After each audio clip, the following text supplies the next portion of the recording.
Pizza time. All right, guys, we made it. Well, yeah, we are now 10 years old. We're and for our 10th anniversary. We've been here. 10 episodes We've all long. been here the entire time. Fresh from they China. go up so fast. We got Brendan. Yeah. Back to America. Well, Back from his adventures in the Orient. Duff man.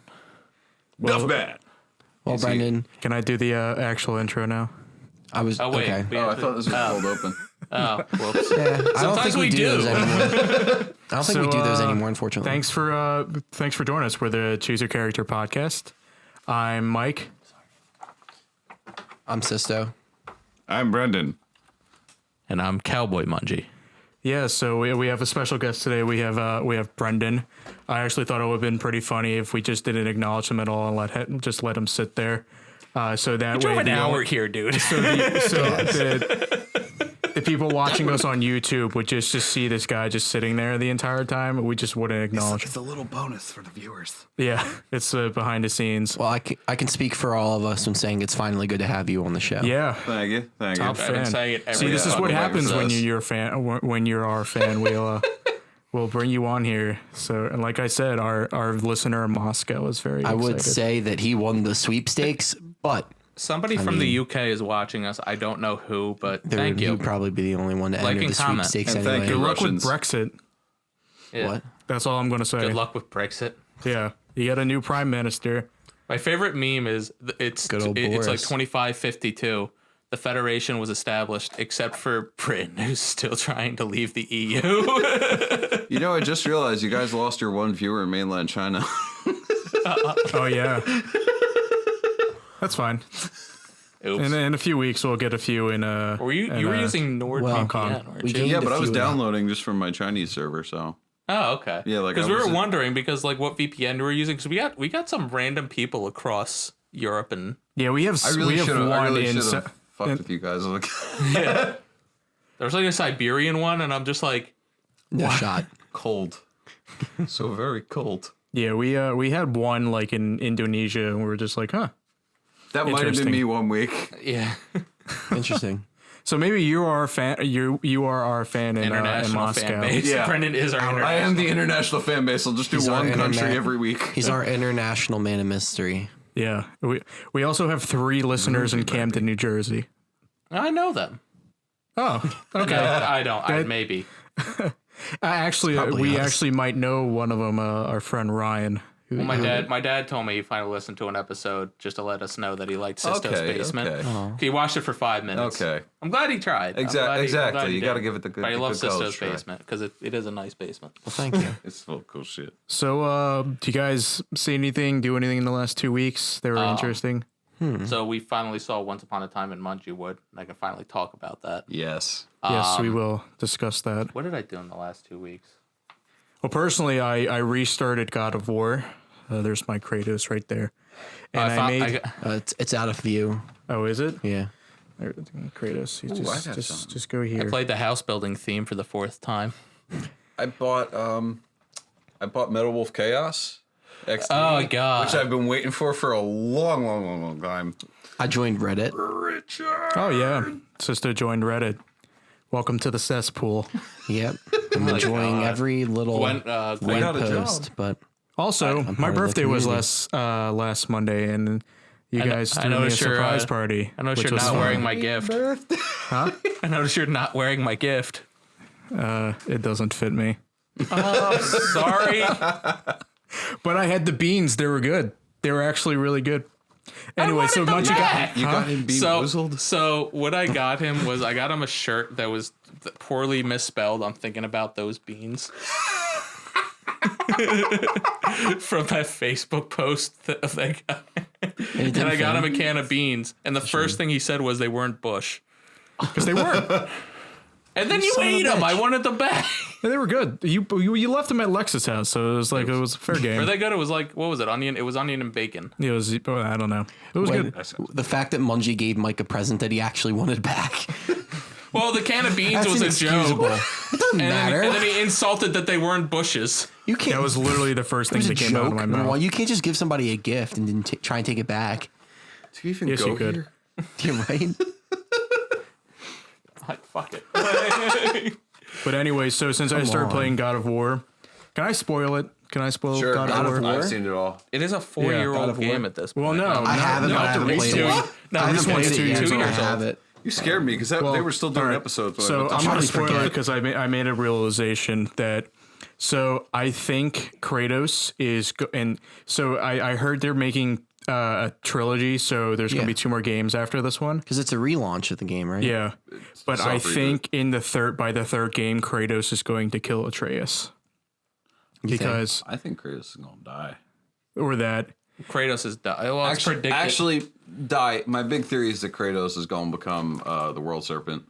Well, Kratos sees something. That'd be fucking hilarious. I think he'll become the world serpent. You just like in the depths when another adventurer throws their weapon and you just see boy. Well, because at the last few minutes in the first game, you find out that Atreus is actually Loki. Yeah. And Loki is one of the main gods that ushers in Ragnarok with the god Hel. So I think the third game is going to be Ragnarok in itself, and I think Kratos is going to end up killing Atreus, and it's going to be some like. So well, there's 2. That's going to hurt. Well, I'll argue that theory because Loki. You recently play the end again? Well, no, I always knew the ending, but like I was playing today, and I made the realization that like that most likely is going to be like the most poetic ending, or if Kratos dies. When he gets to Jotunheim, there's a mural that predicts that shows their story. Yeah. And at the end, there's like a flap that Kratos lifts, and it's like, damn it. The way he's reacting and the way the music's playing, it's like 2 ways. Either you're right. Either Kratos has to kill Atreus, or Atreus murders Kratos. Yeah. Yeah. But I think the next game is going to be the continuation of it becoming Ragnarok, because I'm pretty sure Baldur, his death was a big part of Ragnarok as well. Baldur, his death is the first sign of Ragnarok in the cycle. And then from there, it. Well, then Thor shows up to beat up the world serpent and stuff. But the end credits scene, Thor shows up at Kratos' house. Yeah, that would be such a fun boss so that's fight. that's the other thing that's interesting too. Is I like that they actually take the interpretation that a lot of people do with Norse mythology of time does go in cycles, because the world serpent's already there. All that shit's already happened. So this is just another cycle of Norse mythology at this point, I think. Yeah. But the more I watched a 40-minute video, because this was my first God of War game. I didn't play any of the original series. Mm-hmm. So I watched the entirety of like Kratos's history before the new one. Mm-hmm. And like I'm now playing it again. I'm starting to realize little like tidbits from like the first few games, because Atreus says something similar to like, "Oh, they're the Fates." And he's like, "Ah, Fates, you cannot trust them." And I was like, "Oh, there it is." But anyway, so do you guys do anything else? See anything? I don't want to talk just purely out of God of War since it's a 2-year-old game at this point. Speaking of 30-year-old games, I'm rewatching Star Trek again. Again? So the original series? Good number 2. I'm watching the Next Generation. I had somebody. I've been watching the Next Generation for a while, and I finally started to rewatch it again, because I remember I told you when I first started getting into it, and it had my favorite. One of the episodes actually had, oh my god, Jean from X-Men. The actress's name. Famke Jens. Yeah, she was in Star Trek: The Next Generation as like this amazing, like she was basically a sex symbol that she can adapt to any male's desire based on her personality. And then literally 2 episodes later, as I'm messaging, I'm just like, I can't believe she's in this as a sex symbol. And I'm like, speaking of sex symbols, 2 episodes later, Scotty from the original Star Trek is a guest host, is a guest, and it's just like, he literally. That's honestly, Scotty on Next Generation was by far one of my favorite episodes, because towards like the end of his career, he gets stuck. His ship's failing, so his solution was to cycle the transporter. So he's basically in a comatose state until somebody cycles it back on, and he's there for like 100 years. And that's his fate. Yeah. Well, Another thing that I did is I've been playing a lot of Pokemon Go. Ooh. Just, where? For 2015 called. They want their app back. Yeah, well, I miss those days. Yeah, it's still fun. What are you talking about? It's still fun. Yes, but when it first dropped and everybody was playing, the hysteria and you just go out in your amazing. neighborhood and you see people that you haven't seen for that was 10 one of years. That was one of the moments of the internet was in harmony. I was still living with my brother, and the cops had to pull people out of the cemetery. That was crazy. Yep. And then I've been playing. I picked up Pokemon Let's Go Pikachu. Playing that, it's a lot of fun. And me and Brianna are currently on season 2 of One Tree Hill, and I love every second of the show. I don't know it too well, but I'm glad that you're watching television. If you lived in the early 2000s and you were a teenage girl, that's probably your favorite show on television. But probably. My favorite show right now is when was When I was a teenage girl in the early 2000s, when was 90210? Was it 90s? Okay. God, my mom loved Smallville. Smallville's good, man. It was in the 90s. I haven't watched it forever. But yeah, One Tree Hill, if you're ever just in the mood for a new show and you're into dramas, I guess. I mean, Golden Girls is on Hulu. Yeah. I watch that all the time. Don't judge me. Golden What Girls? is it? No, it's Golden Girls? It's a funny show. You're such a Blanche. I am such a Blanche. So I made two discoveries that If anything, on no, Amazon I'm Betty Prime. White. I made 2 discoveries on Amazon Prime. They have the entirety of season 2 and 3 of SpongeBob, which are the best episodes. Yeah. And they have Mr. Rogers' Neighborhood for free on Amazon Prime right now. So I got a beef with Amazon Prime. For our viewers with kids. And we'll get into it when we talk about the boys, but it's just like Prime. Well, actually, isn't Prime's fault. Prime actually had Avatar, like the full complete series, and Legend of Korra, and then Nickelodeon decided to have their own streaming service, so it just got yanked. And I'm so disappointed because I wanted to get back into it, and I'm just gonna buy it on Blu-ray when I have the waste money on it. Yeah, it's gonna happen. I pre-ordered the Batman Beyond Blu-ray. And that actually comes with Return of the Joker, too. Wow. I cannot wait. Batman Beyond. That comes out in October. It was probably one of my favorite Batman shows. It's the first thing to get me into Cyberpunk. Nice. Cyberpunk. Oh, wait. Because Batman Beyond was like... Yeah, that would have... No. It was Batman, but Blade Runner.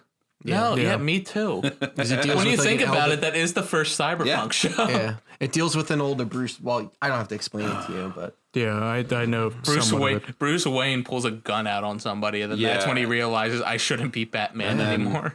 And then Return of the Joker is probably, it might be my favorite DC animated movie, but it's that, or it might be Mask of the Phantasm. Mask of Phantasm by far. One of my the movie is amazing. I just like Return of the Joker because Joker's death is one of the coolest scenes. Just the way that Kevin Conroy just growls, "I'll break you in two." The fucking Joker. Kevin Conroy will be my favorite Batman. Oh yeah, definitely. Next to Adam My favorite West. might still be Will Arnett. Christ. Yeah, as of late, the DC animated films just aren't that good. Like the Hush one that we got released is not good. Bad. And that was one of the best story arcs, other than the one that they released a while ago, the Batman, the Brave and the Bold Scooby-Doo crossover was actually really good. Yeah, and it had a lot of good question in it. But yeah, did they do a Court of Owls one yet? They did one. That was one of the first ones that they did, if I remember. That might be Batman versus Robin. Okay. I forget. I know they've done a Court of Owls animated thing. I was one of the few people that didn't have like a if on the Killing Joke. I actually really liked the Killing Joke. The movie? If you ignore the first bit of it, it's all right. Oh yeah, the whole romance between Batgirl and Batman. I don't know why, stupid. but Bruce Timm just really wants Batman and Barbara Gordon to get it on. I understand. It's like bizarre. they were trying. They were trying to the make Batman you. Beyond comics too. Well, it was Dick Grayson. Well, the love interest for Batgirl was what? It was Dick Grayson. It's usually Dick Grayson. In the Dick video Grayson game, and it was Barbara Gordon are together. I don't know. In if the last Arkham, Batgirl. Batgirl as the Oracle dated. Who was the latest Robin in Arkham? She's just going through the Robins. No, I'm pretty sure she still has like this on and off again thing with Dick Grayson. Yeah, Dick Grayson is just bouncing between. No, absolutely no. I'm looking man. Dick Grayson just has this thing. He just bounces between two. He just bounces between two redheads, depending on what his mood is. No. Yeah, no, you're right. But Right. My favorite bit is still Midnighter. He's a dog. When back in Grayson, when he was still working for Spiral, my favorite thing ever is still Midnighter. He can't recognize his face because of the Spiral tech, but he gets one look at Dick Grayson's ass and he just says, "I'd know that ass anywhere." Oh, an Arkham Knight. Who's the latest Robin? No, I don't think there is. I mean, There Nightwing. was a Robin. There was think it Nightwing. was Tim, but I don't think she's dating Tim. Damian Wayne is the most recent Robin. He's almost 10 years, like 10 years. 10 years in, yeah. Right, it's so complicated. The Batman. No, comic it's verse. Tim Drake in the Arkham Knight. That's weird. She dates. He's dating Oracle. in That's this one. awful. It's not. There's That's so not many. good. There's so many goddamn runs in comic books like for Batman that it's just Everybody's impossible to keep probably- track. Wait, then who was everything. who was the Arkham Knight then? Because The it was- Arkham Knight was. That was Jason Todd. It was Jason Okay. Todd. Spoilers for a bad That game's been out for like from 6 years now. Well, it's been out for 6 years, and they're in the movie for the Under the Red. Under the Red Hood. Under the Red Hood is but like 8 years old. They acted like Arkham Knight wasn't going to be Jason Todd. They were hyping him up as this new original character. Yeah, but I And mean, to be everybody's honest, like, it's going to be Jason Todd. yeah, And no, then it was I just called Jason it too before the game came out. Well, to be completely honest, I don't think anyone didn't want like. Because the trailer was Yeah. just like his mask glitching into something red, and I'm just like, I wonder who that could you like. World's greatest detective, my ass. It's like Yeah. Kermit. It's like Kermit the Frog in the shadow. You hear the voice, it's gonna be Kermit the fucking Frog. All right, well, Just take a Family Guy bit. Maybe. so I love the Orville. Shut up. I think we should move on to our first topic. We have topics. Yes. So, well, I saved this article a few months back because since end of August, early most of September is gonna be pretty slow in terms of like announcements and stuff that we can talk about. Yeah, but then Cyberpunk comes out, so Boy. When does Cyberpunk come out? November. November. Well, that's November. I mean, because October we're gonna be able to have, we're gonna have stuff to do. Hopefully, I'll have a PS4 Pro by October. I'm gonna say that. Yeah. But anyway, so I have this article here with the top worst Marvel costume adaptions. So there was like 20, and like I just did the top 10. Oh, I saw one that I like. So I'm gonna go from 10 and go up. So at number 10 was Homelander. Electro and Amazing Spider-Man 2. Yes. I agree. hate So stupid. I absolutely hate Electro in that. I don't know what Electro they were is thinking. one of the best Spider-Man villains, and they He's no completely just took a shocker. piss. But We'll get he's to him great. later. I'll be pissed if Shocker. You can't from- stop Shocker. I'll be pissed if I'm Shocker invincible from. in New Jersey. I'll be pissed if Shocker from Homecoming is not on this. Okay. Is Oh worst. yeah, he was Because he you could spent, barely like, 2 tell it was seconds. Shocker until he just had a tool on his. Shocker. That's the You weird couldn't. thing though is they so stupid. referenced it in a weird way. They had 2 different Shockers, one of which was only ever in Spectacular Spider. Yeah. Yeah, so I don't know. In terms of the Spider-Man series, I think the Amazing Spider-Man series was probably my least favorite. Least favorite has my favorite suit though. I adore the Amazing Spider-Man. Like I'm a Spider-Man fan. I'm a costume. big fan of the new series Homecoming. I will always feel bad Or for the new I like how there's a lot of variation. Like you don't just see the same suit. Exactly.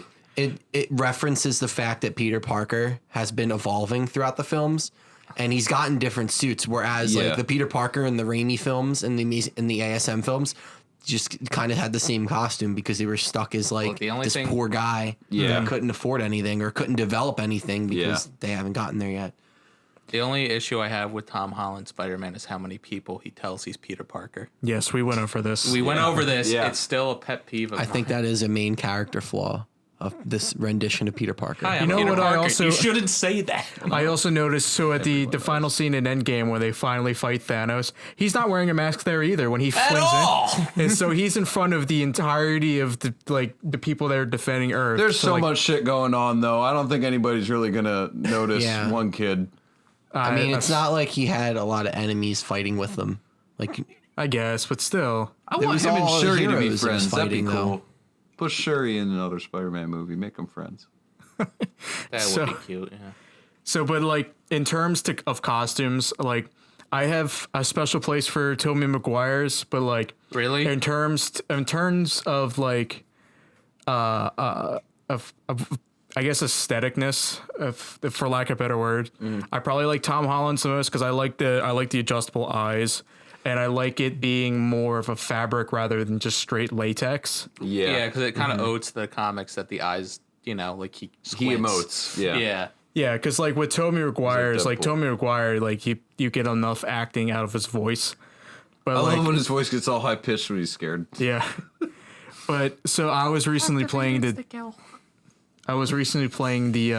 Spider-Man game for PlayStation. Yeah. And so I noticed that they released the Raimi suit, and they also released the suits from the Far From Home, Yeah. which was cool. And so I was going through them, and I was like, you know what, I want to play as Raimi because like Tobey Maguire is like my Spider-Man.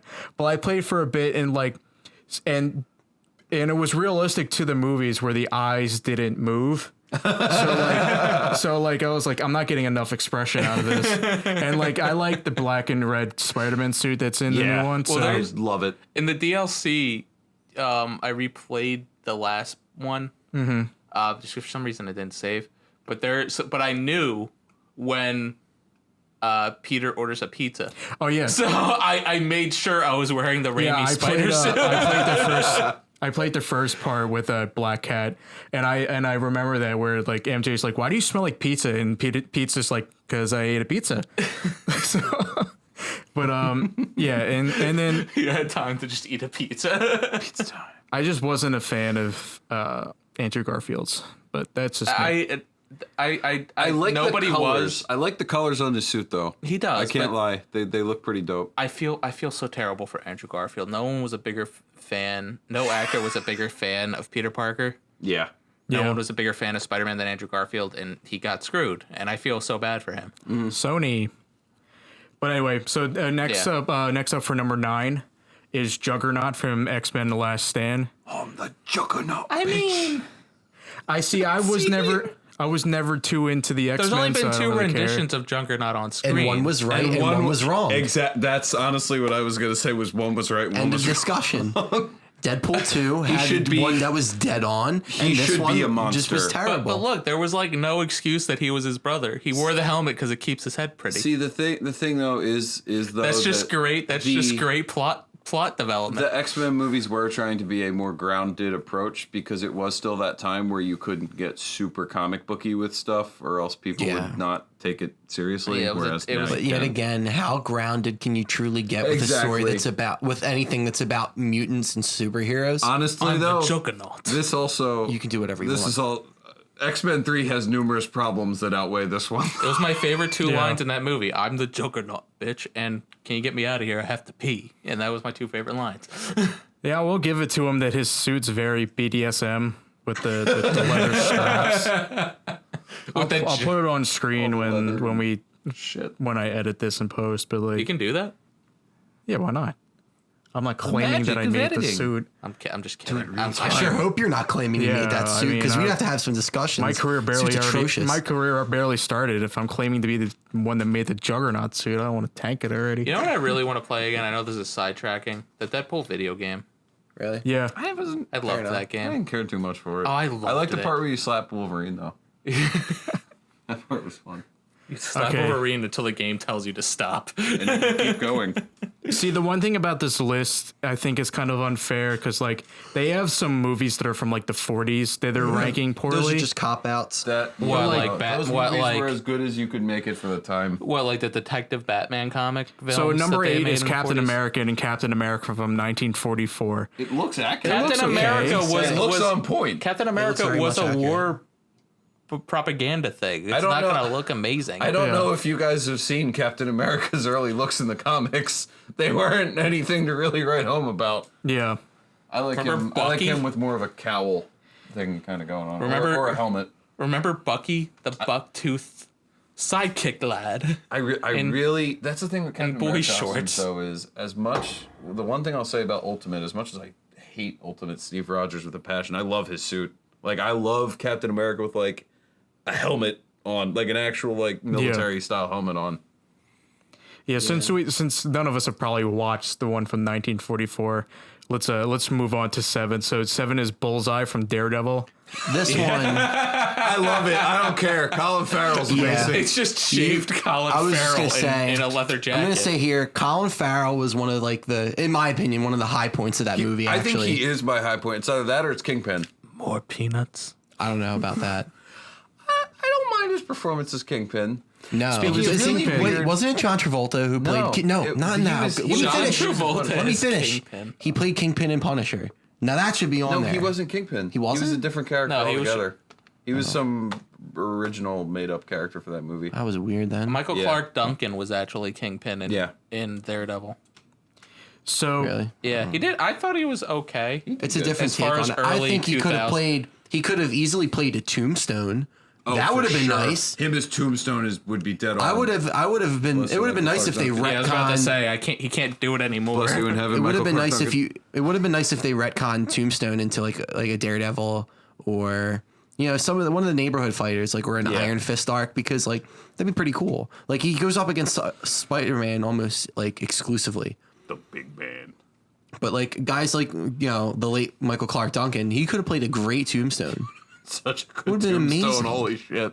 All you need is a little bit of I want makeup. Terry Crews in the MCU. Like, could you imagine like a Luke get Cage him. movie versus Tombstone? That would have been amazing. Oh, that's probably who will get to play Luke Cage when they make a movie of it. Terry Crews. Yeah. Yeah. I mean, the guy who plays him now, who played him now, is good. But those aren't canon no more because now.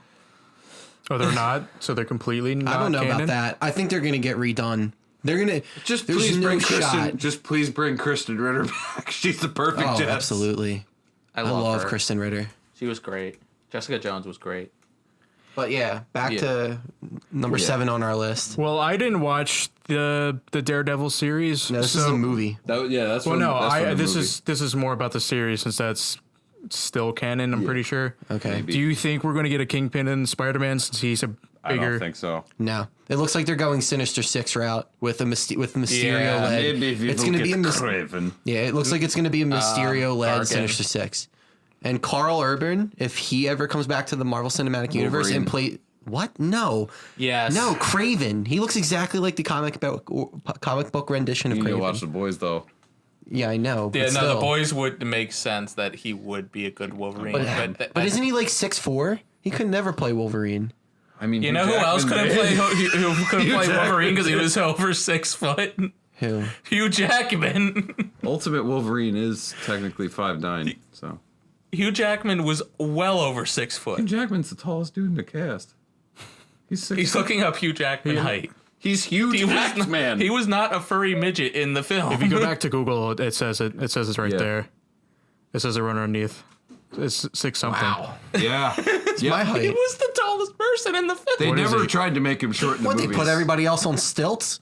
He wasn't short in any of the No, X-Men but I remember films. watching The Prestige, Jackman and is he looked 6'2". he looked dwarfed by Christian Bale. So How tall is Christian Bale? That's the question.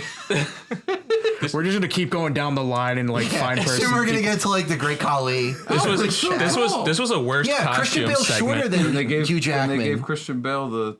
Are you? I must be thinking of the movie Do we wrong. need to call Hugh Jackman to ask Well, they him? gave- He's not This doing happens much. so often where I claim We're to getting think sidetracked stuff. so Yeah. bad. No, but it doesn't matter. This is a welcome. I mean, Tony this is a Stark's welcome debate. Tony because, Stark's shorter than. Because I feel because The Prestige is one of my favorite movies, and I for the life of me, I remember Christian Bale being way shorter than Hugh Jackman in that movie, Got some nice if not at a platforms. little bit of height, like same height. This You is mean like- the other way around? You said Yeah, Christian Bale is Christian yeah. Bale's taller. But Yeah. I don't know. But that's All right, something. Ain't let's move on. So number 6 is Rhino from The Amazing Spider-Man. Again, Yeah. I Got agree. 2 Amazing Spider-Man in here. He's the only one so far. Actually, there's another one coming up. Rhino's hard to make because you either give him the real Rhino suit, and it looks kind of ridiculous. Which I mean, I love comics. Which is a but- latex suit with a horn on Exactly, Yeah. exactly. You either do that. I think Rhino or is you one get- of or the, you make it a yeah. mech. Rhino is one of those villains where they're cool in the comics, but it's a He's villain that not. should not be used in a movie. Yeah. He's not Especially cinematic If he's used in material. a movie, make him the opening. Yeah. Make Like- him the opening fight. Spider-Man's rogues gallery is so amazing that you don't even have to use Rhino. Yeah. At least for the next 30 to 40 years. And even so, there'd be another villain to take his place. Like, if Kindred ever made if Kindred has a good arc, because it doesn't look like it's going to, because it's a new villain. No new villains usually do well. But I was joking to my friend the other day. I think Kindred is Peter Palmer. The spelling errors that they used to make in the early issues of Spider-Man. I think that's who Kindred is. Okay. All right. So what's the next one? And again, at number 5, Amazing Spider-Man, Green Goblin. Oh God. Yeah, it's pretty bad. That's You don't shower. Actually, on this list, somewhere farther down, like you don't shower, brush your teeth for a month. You can pull off a great. yeah, it's supposed to be Norman Osborn, because I never saw it. No, it's Harry Osborn. It's Harry. Yeah. Yeah. Which doesn't make sense. Why? He's not at all a bit of a scientist himself. Are you fucking kidding? Oh my God. Why do people say Andrew Garfield was their favorite Spider-Man? Because I will never. Because they grew up with him. How? You saw him for what, 4 years? How is that? That's hardly growing up. I can understand Tobey Maguire because that was like a span of 7 to 8 years almost. There's no Spider-Man. I feel. Yeah, it was about 9 years, I would guess. Yeah, 2002 to 2008. I know they took at least a break between. Nothing was filmed back to back, so yeah, they took a break. But like, come on, like the movie sucked around him. Wow, if you look at these rogues gallery they used for him, it's just awful. So wow, I never really thought about the fact that Raimi's first Spider-Man was shot in 2000 and came out in 2001. Yeah, it was it became the most timely post 9/11 movie ever made with that scene on the bridge. But yeah, well, there's like a scene on the bridge, like where the final scene in Spider-Man where he's on the flag post was supposed to be the World Trade Center. And they retconned it when the attacks happened. But it's wow, I know it's almost 20 years old. Insane. That's insane. Yeah, and the movie held up well. No. Yeah, the first movie I'd say held up well. First two second, did. and third. The second one probably more than the first one. Yeah, the second one's one of the greatest superhero movies of all time. What was Raimi thinking? It was a different time. Raimi was just. I don't want to get into Don't that. even get into Raimi posting, bud. I don't want to get into Raimi posting. Yeah, the third one was just cheese. Raimi was just happy that he wasn't in jail for Evil Dead, so that's all that matters. Good point. Because he was taken to court because of how graphic it was. Yeah. But anyway. Wait. So So if Evil Dead was so bad, why did Blade ever get? What do you mean? Blade was very gory. Evil Dead had a pretty graphic rape scene. Yeah. Oh. So I'm not going to get too deep into it. We might talk about it around Halloween, but it was bad. Okay. Halloween. Yeah. There you go. That's a Halloween. We'll talk about Hollywood movies. Once upon a time in Halloween. Okay then. Okay, so Green Goblin. Yeah, it sucked.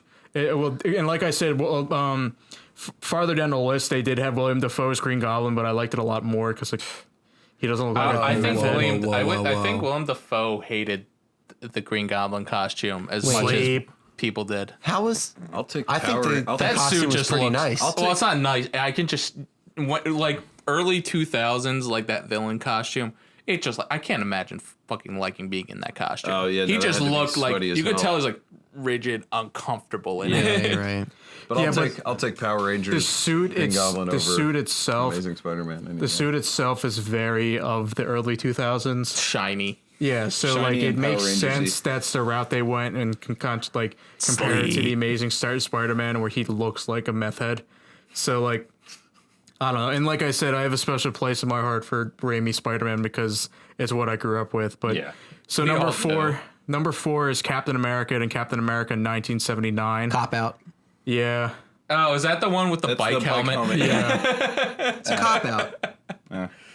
They couldn't do anything better. I remember that. Now, Thor. The shield was the worst shield I've seen.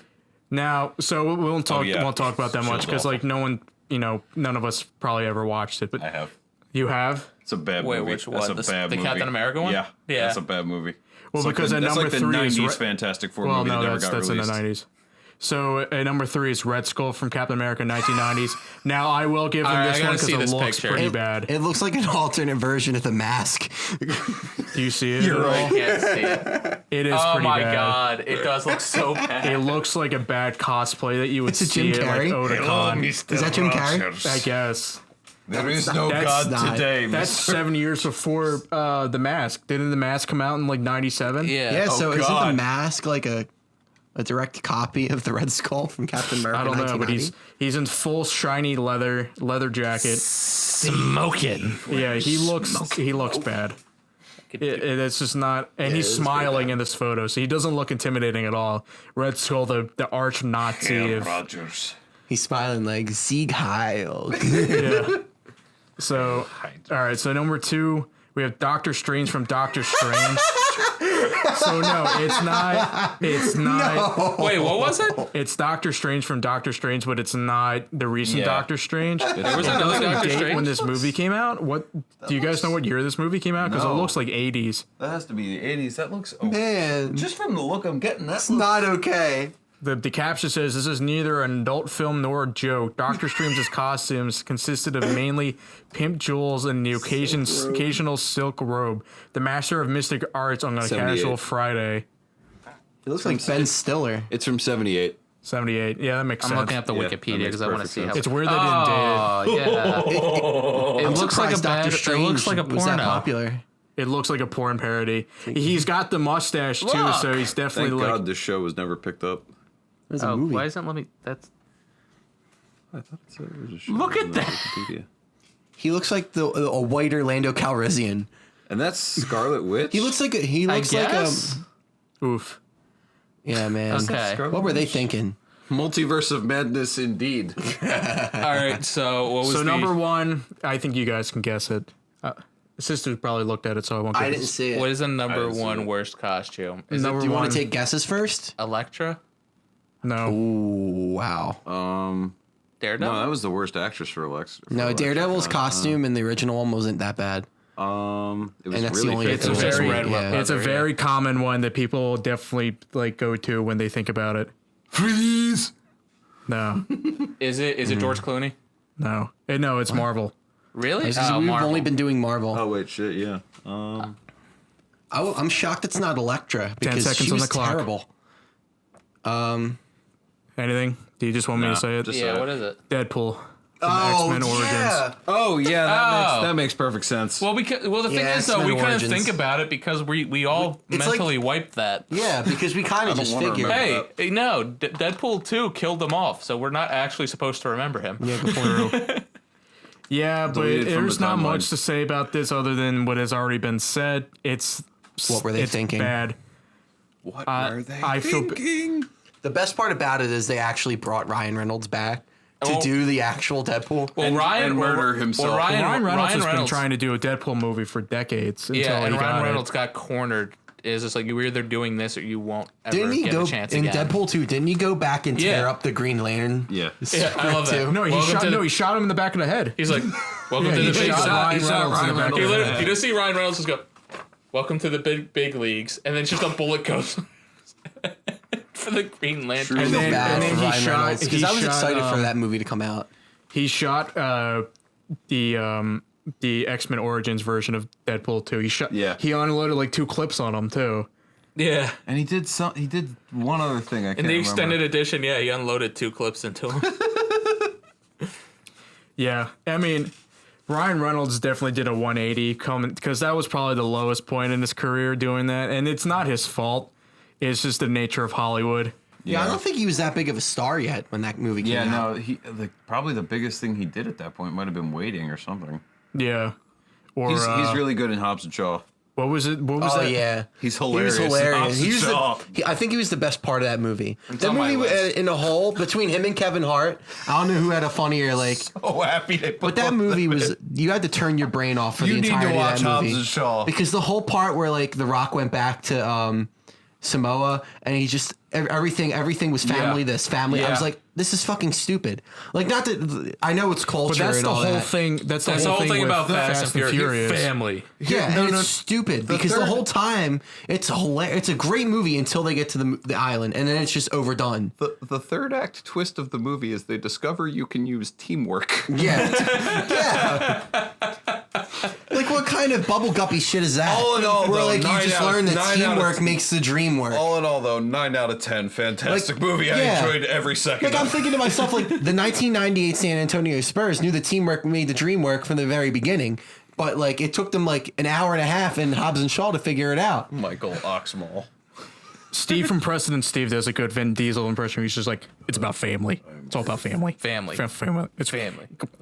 He adds a lot of like throat cancer to it. He's like, it's family. It's all about family. All right. But like, yeah, it's Dumb.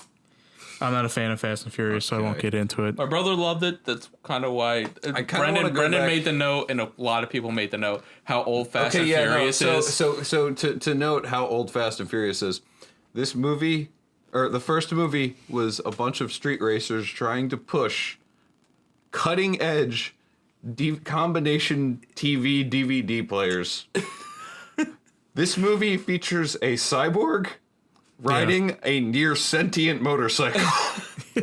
Trying now to they say they want to go to space. recapture a programmable yes. virus. Yeah. And that went To take over the world. Well, the best part is the director wants to take Fast and Furious into space. Here's the thing. The line was uttered by Idris Elba, genocide, schmenocide. I liked And Idris you Elba in that believe it. movie. Idris Elba did great in that movie. I'm not even, no cap. Like, he was great. I recently rewatched Pacific Rim. Speaking of Idris Elba's greatest roles, The first one was good. canceling the second one. apocalypse. But see, Fast and Furious fans are an odd bunch because they're either like really into it. Like, who was the actor that died? Paul Walker. Paul God Walker. rest his soul. Yeah, they have Like, a photo I of knew him kids on in his high ass. school that every year on the anniversary of his death would post like 3 photos being like R.I.P. to our angel Paul Walker. Yeah. And I'm like, I'm sorry that this guy died. Yeah. But other than Fast and Furious, what did like Nothing. how It did was- he it was a connect to you shame. that much other than like Well, because Fast and Furious exposed a lot of people to street racing, and all the kids that were really, really into It is cars true, in our though. high school, they did nothing really with like street street race. racing. I know Everybody I know because who's when I had my into cars Mustang, like loves that's Fast kind of how it Furious. was. And not saying anything bad about them, but like I was kind of in that crowd, and they really had some like love relationship over Fast and Furious. I never got into it, but anybody in their car phase of Evos being the best cars loved Fast and Furious. Yeah. I'm gonna piss Probably. off a lot of people.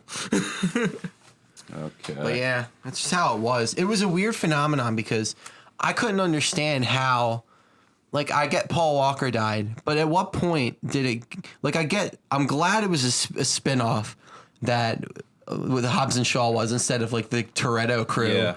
doing it, because it made sense because The Rock is like in the movie, he's a former like, He's a like cop, government? isn't he? Yeah, he's Yeah, a like cop or something like CIA that. or something. And then Deckard Shaw is former like MI6. So that's pretty good. Also, I can't wait for us to get our spin-off with Ryan Reynolds and Kevin Hart. Oh my god, that'd be great.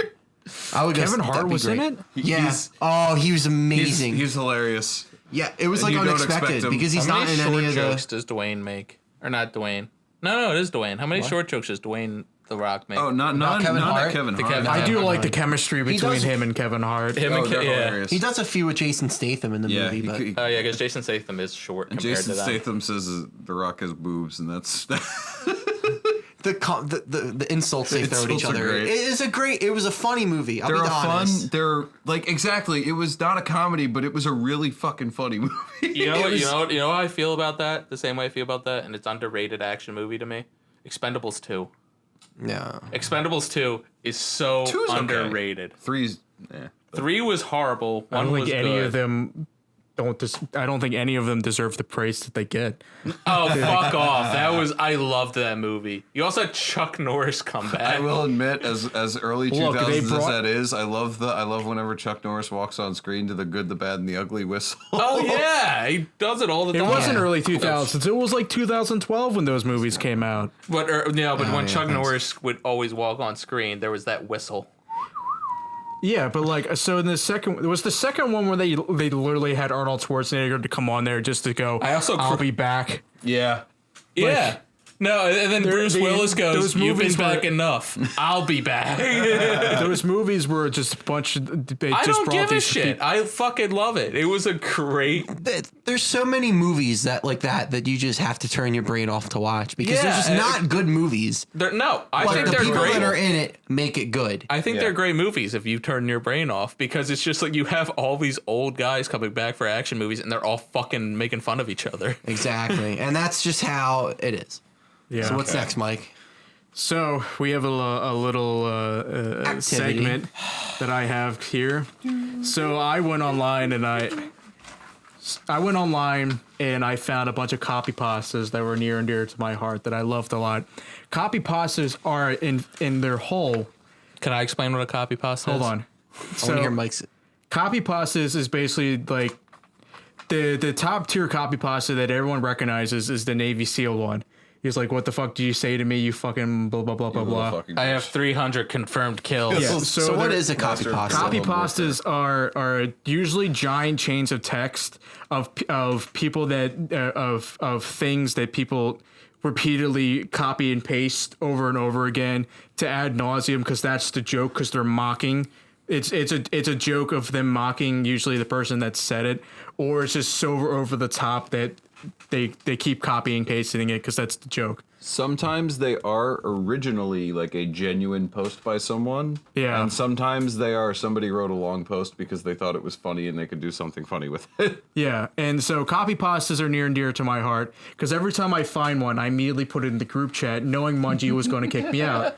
So I repeatedly kick you out of the chat because Jesus Christ, I don't want to be at work and to just see like a full 4-paragraph. Yeah. Oh, I sent a huge one about how they measured the size of Thanos. It's the reason I permanently mute the chat now, because in case you do a creepypasta while I'm like in the middle of training at my work. Creepypasta is copypasta while I'm at work, and I'll get like 50 million messages. Copypasta is intentionally grammatically incorrect, and creepypasta is unintentionally grammatically incorrect. It's also one of the reasons why I permanently muted, because you guys were having like some kind of argument or posting pictures, and I was showing something to a coworker. And our titles, I can't even say the titles on this podcast because they get really bad. The one now it isn't bad. It's the anal gland assembly. Yeah, because our friend Mark's dog was scared, so it shit itself. so it originally was the photo of the dog, and it was the anal gland assembly. We would also do blank dies in Infinity War after anybody passed away. Yeah, like John McCain. It would start getting annoying, to be quite honest with you. Hey, look, after Stan Lee, we stopped doing it. Yeah. Because I think I got really mad when you guys did the one on Stan Lee. Well, this was like, no, because I had to do it. It was Stan Lee. It doesn't matter. All right. Okay, anyway, before we get into it, so I handed everyone 3 separate copypastas. I hope they didn't read them yet. I obviously read them because I'm the one that found them. I only read the one because I'm not doing Steve Harvey. But I will. Just kidding. But Doped. We are going to read these copypastas to you guys. And this is the official Copypasta Corner of the Choose Your Character podcast. So we'll just go down the line. So I'll start first. This Mike's is slowly trying to make us cringe. This is. I'm cringe. Buddy. I'm official, buddy. I'm cringe. So the first one I have here is titled Sands. Do you just want to read one and then I'll read one? Then We'll just go down the line. We'll just, it's fun. Any comments you guys have. So this one's called Sands. Okay, so I am ultimately pissed off right now because my stupid, insensitive, bigot of a class science teacher won't cover the skeleton in our classroom. I've told him thousands of times that I have severe anxiety from SANS, and I've actually developed PTSD from this SANS fight, and I have to carry around an inhaler everywhere I go because when I see them bones or the color blue, I start to hyperventilate because of the panic. Then if I don't take my inhaler, it turns into a PTSD episode. So I already had to be sent home 3 times because the skeleton in my science classroom triggered me. There's no grammar in here, so I'm just going this one. There's some explanation. Sans from Undertale. Oh, God damn it. Sans underpants. So, my science class triggered me, and he won't cover it. Like, I don't know what to do. I've tried talking about it to my counselors, but they said my condition isn't real, ? Like, yeah, it is, ? I would know, ? Because I wake up screaming in tears every night because I have a reoccurring nightmare where Sans tells me I'm going to have a bad time. Then he has the fucking decency to tell me that I've died 10 times and then I have no friends. You know how much that fucking triggers me? It just pisses me off how school doesn't care that I am on the brink of ODing because of this. Oh my God. And that was Sans. Jesus Christ. All right, Sisto, you're up. Okay. Any opinions on that one, guys? That was fucked. Sans Beautiful. Undertale? No? Okay. So this one is entitled, I once drank a whole gallon of milk in a whole day and I could feel my bones expand. The fuck do you find this stuff? As two of them are on their phones. I once drank a whole gallon of milk in a whole day and I could feel my bones expand. Okay. At first I thought it was just full from the milk, but my skin started to form stretch marks and I was visibly wider. I didn't know what was happening, but I had an uncontrollable urge to drink more milk. I drove to the nearest gas station and literally ripped the door off the refrigerated section containing the milk. Butchered is refrigerated. Very. I started chugging gallon after gallon of milk standing right there in the store, my skin ripping at the seams. What the fuck, Mike? The cashier ran over to stop me, but I swatted him aside, and in one clean blow, he landed across the room, shattering every bone in his pathetic meat suit. There was nothing left of him but a wet, bloody puddle deprived of structure. I never thought I had it in me to kill, but now I descended behind pure mortality. Oh my God. As I finished my 8th gallon, it felt as though my stomach would rupture. My ribs broke out of my chest like a baby xenomorph. What the fuck? My finger bones have grown through my hands. A white nub could be seen protruding from my nose. My face was so stretched over my now massive skull. I'm gonna make sure. Like Jenny McCarthy.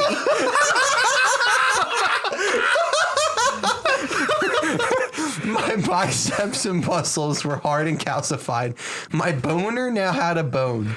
Oh my God. I'm going to make sure to tell my dad not to watch this episode. That one's definitely getting taken out of context, and that's going to be like on our Instagram story, just like me Don't saying my you boner. dare had a make bone. us a gif. I will fucking kill you. I finished my 12th gallon and began screaming and flexing, my skin tearing around my robust skeletal frame. With one final push, I shed my meat chrysalis. Oh my God. I was free. It's Chitalis. It's chrysalis. No, I'm just kidding. I didn't even use the door. I simply walked out of the wall of the gas station, mortar and stone yielding to my mighty calcium. The cops were already there. In terror, they began firing at me, but even the lead was no match for calcium. I walked straight toward one, assembled a mighty claymore sword. With a single swing, I cleaved at earth in twain and descended into the inky black. Here I wait until the time I'm called into service for the great Skellington War. Wow. You're up, buddy. Okay. The fuck? This one is actually one that I do know. So let's at least put a little spin on it. I know. Would you? I swear to fucking God. I fucking hate Stuart Little. I know what you're thinking. This is some kind of funny joke. But no. Stuart Little is a piece of shit. A damn rat got picked over actual children at an orphanage, and he's supposed to be a hero? And I can't even tell you how many damn times I've seen a great parking space only to turn the corner and realize Stuart Little is already parked there in his stupid little fucking convertible. He took my wife and kids and my house and my job. I swear to fucking God, I'm gonna kill myself and take that goddamn rodent to hell with me. Stuart Little has ruined my family. Last summer, I approached the miserable mouse in the middle of the street and asked him for his autograph because my son is a huge fan. The fucking rat gave me the autograph and told me to burn in hell. Later, when I gave my son the autograph, he started crying and said he hated me. Turns out the mouse fucker didn't even write his autograph. No, he wrote, "You're a piece of shit and I fucked your mom. I'm now divorced. I'm planning a huge class action lawsuit against the white devil that ruined my life. Your time is almost over, Stuart. Oh my All the God. people who you've wronged will rise against you." That's one of my favorites. Oh my God. All right, Mungie, you're up. Insane. So I'm on my phone, but I wanted to look up who voiced Stuart Little. Wasn't it Michael J. Fox? Mo J. Fox voices Snowbell.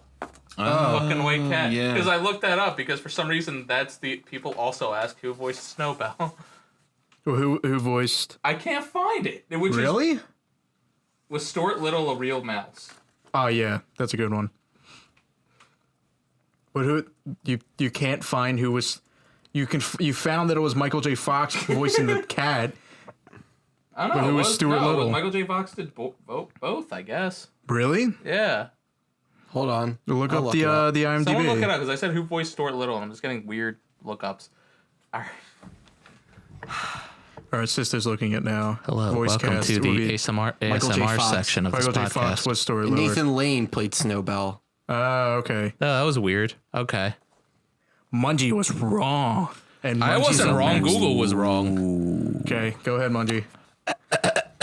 Welcome to the ASMR section where I discuss, does Thanos take off the Infinity Gauntlet to wipe his ass? Let's say for argument's sake, Thanos cannot just use the stones to get rid of poop in his intestine or magically clean his ass.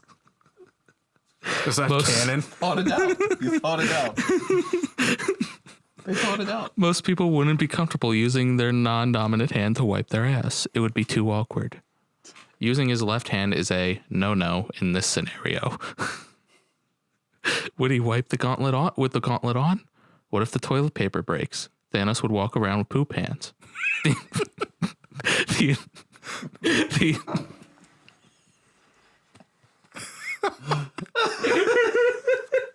Are you good?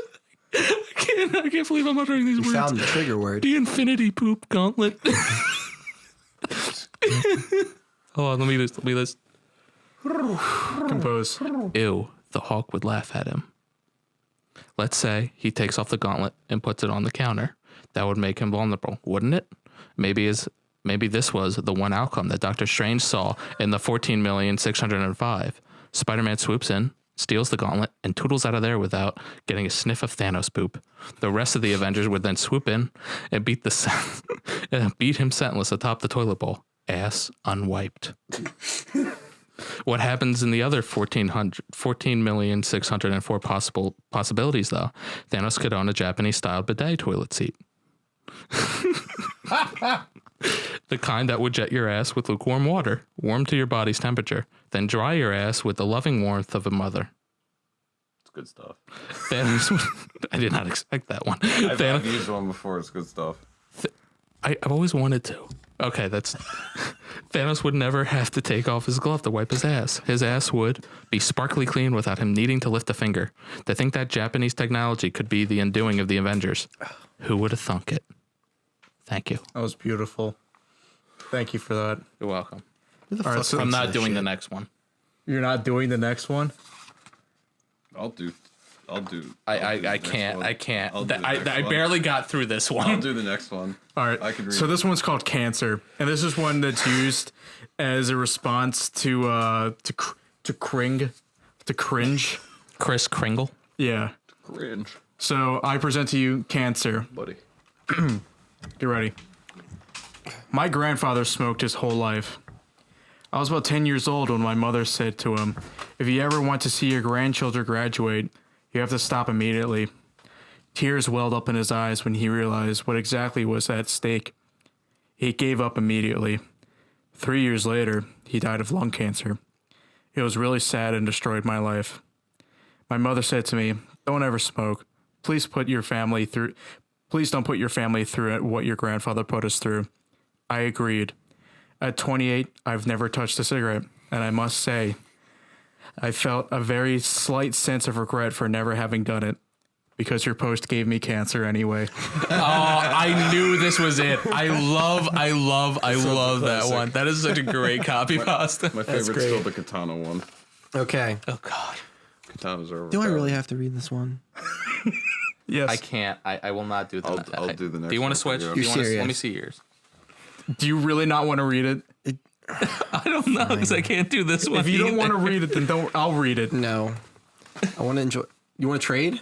I want to trade with somebody. Trade with Sisto. It's fun. I can read as many as y'all want me to read. All right.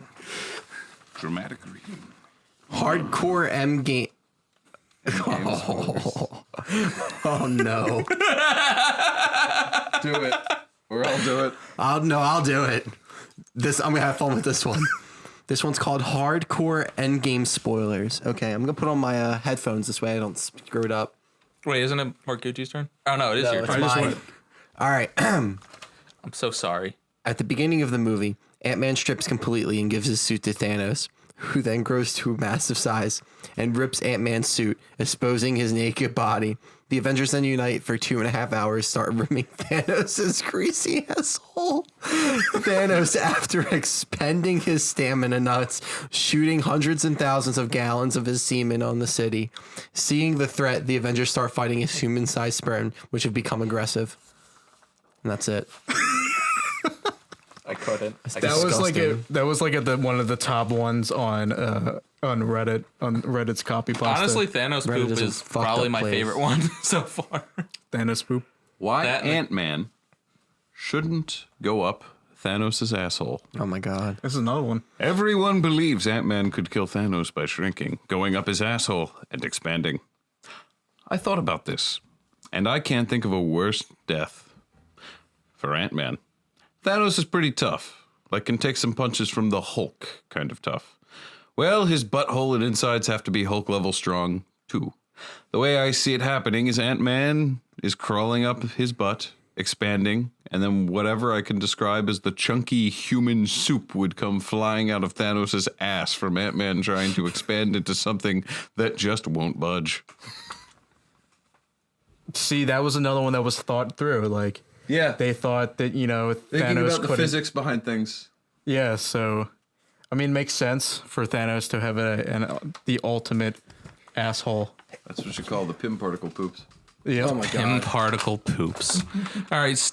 For most of these copy pastas, and I said it right this time, are poop related. Because the one I traded with you. I never really had a choice in the matter because most of the ones are poop related. Okay. Because poop's funny. Let me take you into the silky smooth sounds of Midnight Munch. Infinite poop. Oh my god. Infinite poop. You sit on the toilet to poop, but the poop never stops coming out of your butt. I actually almost said ass. I apologize. You have to you have to start flushing the toilet every 2 minutes to keep up. You try to pinch your butt closed, but that makes your insides hurt. Thank god I traded this one. I don't still know think why. this one's better. No take-backs. The poop accelerates. Oh no. You call 911. The paramedics call for doctors. Oh no. The doctors call for specialists. Oh my god. The story trends on Twitter. Wait, what? You turn down talk show appearances. What? Your septic tank fails. What? People form Septic tank fails. People form a cult. Your toilet is finished. Volunteers arrive with buckets and shovels. Ew. You are completely used to the smell. The poop accelerates. You're moved into a stepladder with a hole for the top step. The poop accelerates. Wait. The shovel. Are you Is this just good? like the episode? It's just like that episode of South Park where Randy finally takes a shit after eating P.F. Chang's. The shovelers abandon the buckets and shovel directly out the window. The poop accelerates. Oh my fucking god. A candlelight vigil forms around your house. One of the workers falls over and can't free himself. The poop accelerates. And this guy's not in space yet? A priest knocks over one stepladder and tackles you out the window. You land in the pile. The poop accelerates. The forces now propels you forward and upward. Vigil goers grab at your legs. The poop ignites from their candles. Then Facebook Live event hits 1 million viewers. The poop accelerates. Oh my god. You are 30 feet in the air. The fire engulfs the vigil at your house. 60 feet. The poop accelerates.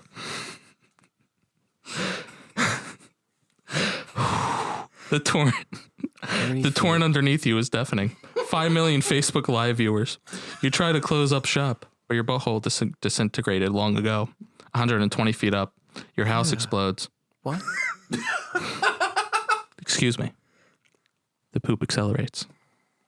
1,000 feet. You are now tracked on radar. You try to change your angle of ascent, but you should have thought of that way earlier. Hold on. Before you This is like some poop related version of Edgar Allan Poe's The Raven. I'm reading it. I'm doing a good job reading it like that. The poop accelerates. Yeah. But the poop accelerates. 4,000 feet. NORAD upgrades to DEFCON 3. Oh my fucking god. Concentric circles of fire engulf your city. Oh my fucking god, he fucking did. The poop accelerates. Oh my god. You have broken the sound barrier. 30,000 feet. You no longer take in enough oxygen to sustain consciousness. 60,000 feet. CNN is reporting all the world records you've broken.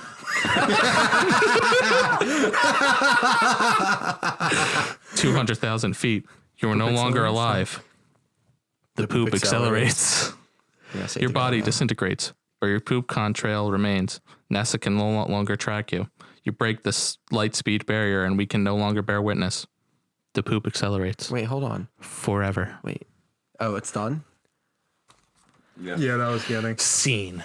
And scene. How does it accelerate if the guy's dead? And Are you really going to just think come out deeply into a copy pasta? Well, about I'm already poop? so far deep where the guy's fucking dead in space. We're not really deep. We're more. This just Yeah. sounds. This just feels like a failed Kerbal launch. So speaking of poop, this one's called "I didn't poop for 15 days and scared." Why a are dozen these kids. all poop related? I didn't poop for 15 days Mike, you and then got something scared wrong with you. and scared dozens of That's kids been when I established for did. 10 episodes now. All right. Jesus fucking Christ. So like I said, I didn't poop for 15 days and then scared a dozen kids when I did. When I was 13, for some reason, I always held in my shit. Also, this is one of those ones that I think was probably a real post. So just think about that when I read it. God, that's a long post. Yeah. When I was 13, for some reason, I always held in my shit. Whenever I had to go, I would nervously go to the bathroom, stand in front of the mirror holding in my crap, and after trying to relax the urge to release what would go away, of course, this wouldn't last forever. Eventually, after a couple of days, I would painfully take a big shit. I would also clog the toilet. I didn't come from a poop knife family. It was a stressful loop. What? Poop knife? Do you know what a poop knife is? No, I don't. It's for like plumbing that's not up to standard. So people cut up their poop so it goes down easier. Yeah, that's the thing. That exists. Fuck. The fuck kind of southern shit is that? Jesus Christ. But okay. Dead on. It was a stressful loop that only caused me to do it over and over again. Ew. Fast forward to the summer when I was at camp. Where I can't see my face. I was always around other kids playing sports, running around, eating lots of fibrous foods in the cafeteria, hanging out in my cabin, but I never got the chance to sneak away and go to the bathroom. To make matters worse, the bathrooms at camp had no stalls, so it would be completely strange for people to sit next to each other while going to the bathroom. I was fucked. One night, after 15 days of holding in my crap, I couldn't take it anymore. In the dead of the night, I left my cabin, limped down the path to the bathroom, made sure no one was awake, and under the glow of halogen lights, I birthed the biggest, bloodiest shit. It took 40 minutes to get out. I remember holding the pipes of the toilet next to me and staring up at the moths floating around the lights, praying I wouldn't die. The water splashing brought me back to reality. It was wider than a Campbell's soup can and more than a foot long. Oh my fucking god. Jesus. Too thick to rope. It instead jutted straight out of the water and toilet like a spire. I couldn't get away from it quick enough. Oh no. The next morning, I woke up to a lot of commotion around camp. Everyone was trying to figure out who was the phantom shitter. People crowded around The phantom shitter. People crowded around the bathroom and tried to get the site of the. People crowded around the bathroom and tried to get a sight at the shit. It was bigger in the daylight. You could see the marble striations of the smaller shits fused together into a super shit. Everyone suspected each other. The whole summer seemed to revolve around the mystery. Best friends blamed each other. I also blamed a few people to keep my cover. I was so scared that the camp would figure out that it was me. One night, camp counselors told younger kids the shit was from a murderer on the loose. You can't imagine the effect it had. Needless to say, they never found me and never will. The end. Wider than a Campbell's soup can. What the fuck? And was a foot long. What in the fuck? Okay, sister. All right, well, mine is not poop related, hopefully. Mine is called, so I got this new anime plot. Emphasize the bold, please. How so? Like yelling? Just emphasize it. Emphasis. All right, yeah, okay. I got this new anime plot. So basically, there's this high school. See what it says. No. So basically, there's this high school girl, and she's got huge boobs. I mean, some serious honkers. A real set of badonkers. Packing some dough-bone honkaroos. Massive what the fuck? I'm pretty sure I kicked you out of the chat for this. I can't even fucking pronounce this shit. Big old Tahonker. What the fuck? Tahongara Cougars. What happens next? Transfer student shows up with even bigger Bakker Hagoos, humongous Hoongalonga Hoomba Conga Hoongos. Did you ever stroke? This is fucking disgusting. And now it's a high school student. That's disgusting. Yeah. And now for something completely different. We all know Gru is the godly height of 14.5 feet tall and can move at a speed of 200 meters per second. Based on average dick size, Gru's penis is around 14 inches long. Christ. Also, he died. Gru would weigh about 2 pounds, or Gru's dick would weigh around 2 pounds, considering the average weight of a dick is 0.77 pounds. If he swung his dick in a circular manner, he would have the centripetal acceleration of 72.57 meters per second. This means that Gru can dick slap with the immense energy of 11,421 pounds per square inch at a tip speed greater than 584,415.58336974 miles per hour. In conclusion, Gru's dick slap has enough energy to smash through 6 inches of reinforced concrete and will cause a thunderclap as his dick beats against the sound, breaks the sound barrier. I rest my case. God, that fucking hurts. Just kidding. I further my case by pointing out that the average speed of ejaculate is 28 miles per hour.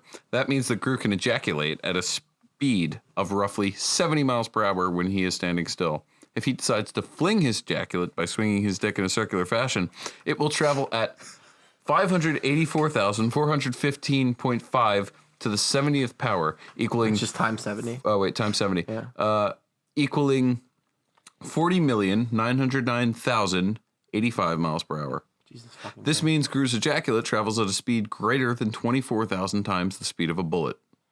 Considering the average mass of ejaculate, 3.5 grams, Gru's semen will impact the target with the energy of 1.715 to the 9th power joules, or roughly the amount of energy released in 667 pounds of TNT. In conclusion, if Gru decided to weaponize his penis, he could easily conquer the world. I just like watching you guys just struggle through this. That was that one's so funny though. All right, I'll do the Family Feud one, but I'm not doing. Do you want me to do it? I won't do the This voice. is the final one too. All right. Do you want me to do it? If you feel uncomfortable, I'll do it. I'll do it. I'll do the Steve Family Feud, Steve Harvey one. Here we go. But I won't do the voice. I'll do the silky smooth sounds of Midnight Munch. Here we go. Hello. Family Feud. Steve Harvey. We asked 100 people, what is the male reproductive organ? Contestant. The penis. Steve Harvey. A what? Huh? The audience erupts into laughter. Steve Harvey grabs onto the podium to support himself. Laughter gets even louder. Steve Harvey. Oh, Lordy. Oh, Lordy. One man goes into cardiac arrest and many others begin vomiting profusely from laughing too hard. Steve Harvey. You people need help. The earth shatters, and Satan rises from the underworld to claim unworthy souls. The universe begins rapidly closing in on itself. Steve Harvey, in parenthesis, putting on a weary voice. Survey says, the board shows 104 penis. Harvey is able to get off one more shocked look before existence, as we know it, comes to an end. And scene. Yeah, so that was Copypasta Corner. Up next. Jesus Christ. I think I did pretty good. Yeah, that was pretty good. It was dramatic. So there's no fits of rage this week because there's not much rage. It's just like some grievances I have, but this is a Sisto reviews. There's no rage. segment. There's only despair. Yeah, after that, I HD can't even version? think of what gets me mad. HD version or Of what? The original? For Oh, not that. Oh. It was wrong game. There you go. So this is Sister Reviews Marvel's Ultimate Alliance 3. And after that, I guess this is where you guys are all going to turn it off because you probably had enough of this podcast already. Because there's no going up from here. That was the rising and climax. We should edit in that if you fast forward to around around the bless time you, we ended. to around dare 110 of this sneeze? podcast, you'll skip the creepypasta. Yeah. We're basically going to skip a little because we're already running out of time. But Marvel Ultimate Alliance 3 came out in July, late July. It's the newest Marvel game that's come out. And it's a Nintendo Switch exclusive. Personally, one of my favorite games on the platform so far.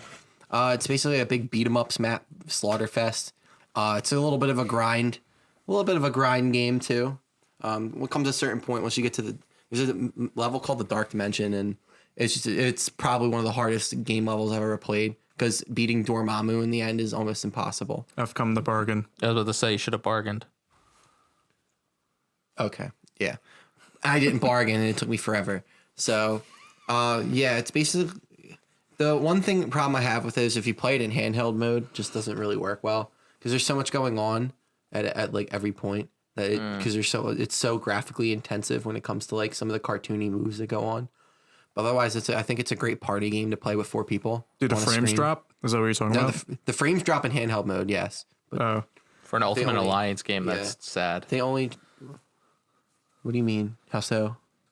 I mean, the frame rate drops. I've played Marvel Ultimate Alliance before. Yeah, in handheld mode. I else do you get his expect? point because if it's dropping for that, imagine when The Witcher comes out in handheld mode. I can't wait. You've to been see saying that. this for the past like 5 podcasts, and I I'm just can't, like, I can't wait to see The Witcher come out. I think That's it's. gonna. I really don't think it's that big of a deal that The Witcher's coming out on Switch. I'll be dead honest. No, it's. I mean, Why the fuck would you buy it for Switch anyway? It's a port, Yeah, yeah, but, but like, why would it you worked- buy it? I don't know why. I've said it before that I don't think the Switch is the platform to put it on. Honestly, everybody who wants to play that game Yeah. has probably already played it Yeah, exactly. And the I'm gold- surprised and people not are, finished it. Yeah, I'm surprised no, people hey. are actually.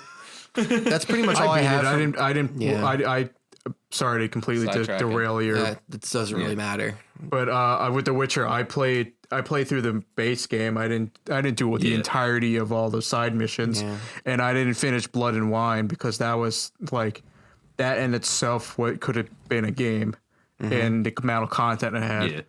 But anyway, go ahead, Sisto. So basically, it's just a fun, lighthearted game. There's nothing serious about it. There's no serious complaints I have. You get what you buy is what you get. You know, you're getting a fun time beat 'em up game that you get to play with Marvel characters. Co-op mode's fun. It really is fun. One thing I do have a problem with is, obviously handheld mode frame drops, but I do have a problem with the combat system. It's impossible to teach somebody unless they play through the game by themselves. So I was playing with my girlfriend and I was getting infuriated playing with her because I couldn't explain it to her. So I was not only upset at myself, but I was upset at her for getting us killed every fucking 10 seconds. But I mean, other than that, it's a great game. I give it an 8 out of 10. With just some of the technical difficulties, it's just a shame that the Switch can't keep up in handheld mode. Yeah. But for this game, I think it's way better to play because you'll get wrist cramps because it's so much, pressing buttons and moving around. It's a button smasher. Yeah, it's a button masher game. The combos are fun to use. It gets a little repetitive, but the repetitiveness is welcome because you could always just refresh your team and switch up the people who you want.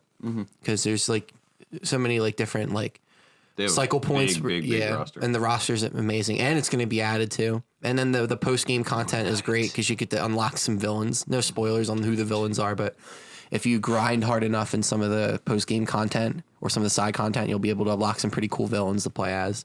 That are kind of. It's a shame that I also have a shame. It's a shame that some of the X-Men are left out, but they're in the main story, but you can't play as them. They released. I think the first character they released was Cyclops, wasn't it? Yeah, he's part of the first pack. It's him and Beast, I think. Okay, dope. Or yeah, it's him and Beast. I think are the first two that are going to be released from X-Men. But it's just like it just got annoying that there's some like I could play as Elsa Bloodstone right off the bat, but I couldn't play as Cyclops, which I got kind of pissed about because I could give two shits about Elsa Bloodstone, but that's just me. So otherwise, the game's an 8 out of 10. So I think if you're a Marvel fan in the slightest and have a Switch, you'll have a blast playing this. And I'm so in love with Next Wave, so I love Elsa.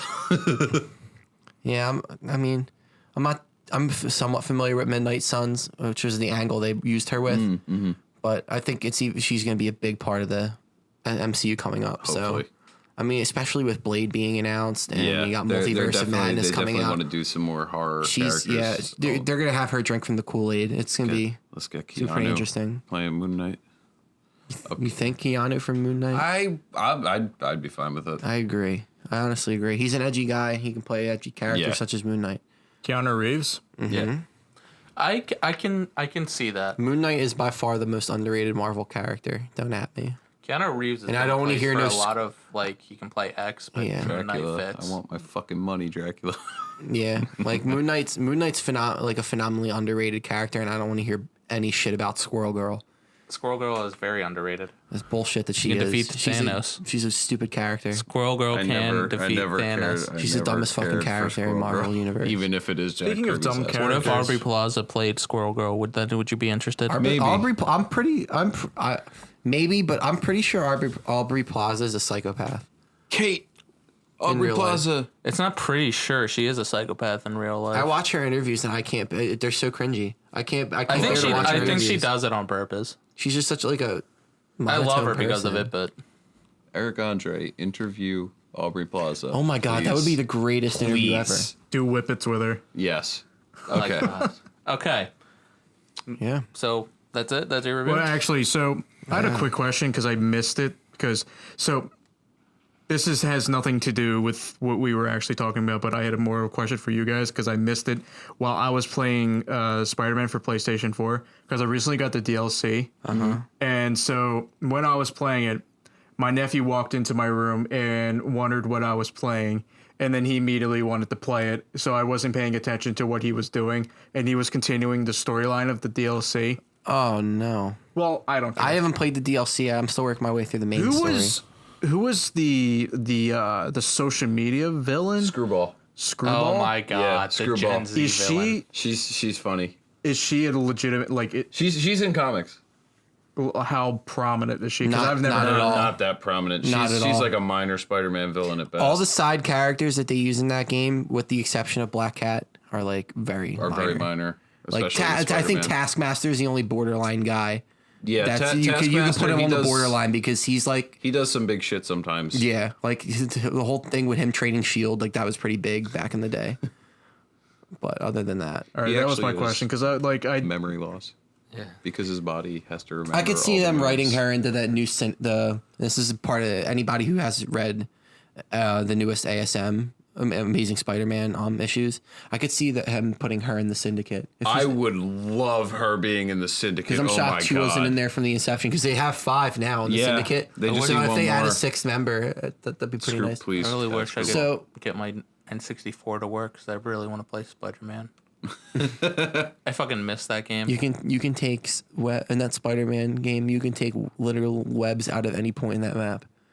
Like you'll be like at the top of the map and you'll still be Yeah. webbing on the stuff. Yeah, right? because it's N60. Yeah. It's like N64 PlayStation. At least but is it's that the not- one with Doc Ock like deleted the ground? Because that was I guess. yeah, where Doc. Yeah, because I remember because the faintly symbiote playing that because game. the symbiote Motherfucker. mist was the excuse Symbiote that you Ock. couldn't go through the mist, and you also had Carnage Ock, Yeah. which was fucking. I That was have a hot terrifying for take. me when I played it. I have a hot take. I think MODOK is going to be put in the Spider-Man games.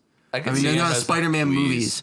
He's going to be put in the movies, but he's going to be done terribly. That's I be a would shame. love Brodok. Bruce Campbell as MODOK, and just make it that one character from Megas XLR. Thank you. I hope we get a Jackal soon, The most though. underrated That'd be anime pretty cool. is Megas XLR. Oh my fucking god. Have you heard of Megas XLR? No. Old So Megas Cartoon XLR Network was show. this fan voted like what to air back when Toonami was a thing. So Guy lives in Jersey. So it's basically- uncovers an alien robot from the future that came to the past, puts his car on top of it. So and he just fucks her. Most of the episodes, the DMV gets destroyed, or they also destroy an MTV sign as well every episode. So basically, if you want to know what it's like, Chris Farley gets a mech. That is cool. literally Yeah. the that's show. pretty neat. Chris Farley gets a Gundam. That's pretty neat. Okay, Alright, well that's so- interesting. But yeah, that's my pretty boring Marvel Ultimate Alliance review because That was a good review. yeah, I wish I had more energy about it, but after that fucking Copypasta thing, I just like devoured of all hope. That was I don't know. That was I'm 50 Shades confident of of my fucked. ASMR potential now after doing that. yeah. Oh, Yeah, no. Brendan, you got a Hello. good announcer voice, so I'll give you props for that.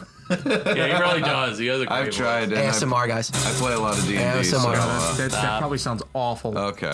Stop. So what are we doing? What's next? Well, why don't we do the boys? Well, Please. Or no, do you want to do Spare the me. boy?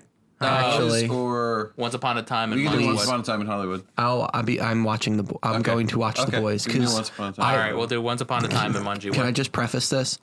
If you guys want to talk about Once Upon a Time, I haven't seen it, but I can go upstairs and ditch the rest of the podcast, or at least this segment, so you guys can talk about it. Because I have no input on it anyway, and this way you guys can. No, just stay. We'll be fine. We can do. But I really want to see it. I don't care, but I want to see it with my dad. So like, Yeah. you know, I'll probably see it when it comes out on DVD then. Exactly. We can. I mean, But I want you guys to talk about it because you guys are obviously passionate about it. So I don't mind I want to talk about stepping out. yeah, I do want to talk about it. I want to talk about it, but I don't want to make you Yeah, no. leave. I mean, your it's choice. also not fair to you that guys that I haven't seen it yet. There's just a I lot of mean, stuff that came up. So you don't want us to talk about it because you don't want to be I here. don't want to be here when you Spoiled, talk about it okay. because I want to see it with my Yeah. dad. You want to see? But my with dad's fresh always eyes. busy, so I mean, it's up to you guys then. Where do you guys want to go? How do you guys want to go about this then? I could try and do a spoiler free. it. It is We definitely spoiled. could do can. spoiler free. So for Once do you- Upon a Time in Hollywood, or Yeah, like the whole there's we can do spoiler free for the boys too. That's easy. I just think it's not fair. So I'll do this. I don't know. The movie's already been out for like what, a month Yeah, almost. Something like that. Sisto, if you're spoiled for it, just it's fine. It's completely fine. And whatever. we're not gonna spoil it, but we'll do Yeah, a review we'll on it. talk about it. Tarantino whatever. dies at the end. Yeah, the whole He world gets- collapses in on it. Jamie Foxx comes back. He shoots. whole He shoots world the collapses. dynamite. that- dies at the fair. Someone always. That is. I get that because do you ever see A Million Ways to Die in the West? Is that the Seth Worst MacFarlane That's one? a Sex MacFarlane. Worst And movie with the best it's- singer. It's the worst movie. I think it's hilarious because, but it's Cowboys. basically Family Boy and Family Guy meets Cowboys. But Gross. the end of the like The end stinger. After the end stinger credits is like is Jamie Foxx shoots someone and just says, "Someone always dies at the fair." in his full Django setup. All right. It's, All right, Anyway. so let's do Once Upon a Time in Hollywood first. I will say this. It's not one of my favorite Tarantino films. I love it. I I'll would still say give it that a it 9 is out for of me. 10. I'll give it a 9 out of 10. I'll easily say that Really? it is for me. I will say Tarantino for what he did, how he built the suspense, and how it's drawn out throughout the whole movie. I will say this is his best film yet. It Because is. he's- Do you think it's his best film, but it's not your favorite? Yes. How Okay, is it for yeah. I could kids? agree. I could agree. Mr. Tarantino, would you say that it's for kids? No. Do you get the joke? Because it's fun, Jan. Get it. I love that's my Because it's that fun, Jan. So there's That's an why. interview goes where this mom where this mom just goes Kill Bill. railing him for Kill Yeah. Bill about the fact that it's such a violent film, And it's like, he's why- like, I'm not necessarily. Well, he said kids could see it. Yeah. Which, I mean, I watched. It's like, why so much gruesome graphic violence? Couldn't we get Because it's fun, Jan. get it? You have to watch it. It's hilarious. I will say, for most of the film, it is one of Tarantino's least graphic movies. By far. It's another one like Hateful Eight, where honestly, even less so than Hateful Eight, where it's a slow burn to your usual Tarantino. Well, Hateful Eight had that twist that you didn't expect at all, because where Samuel L. Jackson's going. Because that one twists midway. Samuel L. Jackson's big black dingus scene that he just goes into detail about what he fucking does to the prisoner. I think he lied. I think he lied. I don't think so, but I don't want to get into that. That's a different discussion. But anyway, one of the things that I will say about this movie is this makes almost like every other movie that I've watched that is set in the 60s that wasn't made in the 60s look like shit, because they go full on in trying to establish the era. They go through the effort of like going for an old Taco Bell sign. There's a scene where lights just turn on. Yeah. And it's one of the best scenes in the movie, and that whole like they go through the efforts to establish this is the 60s. That ending scene was like my heart was in my throat. I'm not spoiling anything. We're not spoiling. You will feel it. You will experience the suspense, and you'll be like, Jesus Christ. My worries when the movie was coming out were primarily about the like crux of this movie. Oh yeah, we're all about the climax of how he was going to handle. And that's the thing too. You're going to talk about Sharon Tate, right? Are we talking about Sharon Tate? I'm not talking about Sharon Tate. I'm just saying in real like I'm just saying that's the entire plot of the movie. Is this is Sharon Tate's neighbor back in the 60s? I still thought it was funny how Bruce Dern was used. Yeah. We'll give you the premise that's not spoiler free. Yeah. So Leo DiCaprio, I don't remember his character's name, but he's an actor that hasn't really peaked other than being in westerns.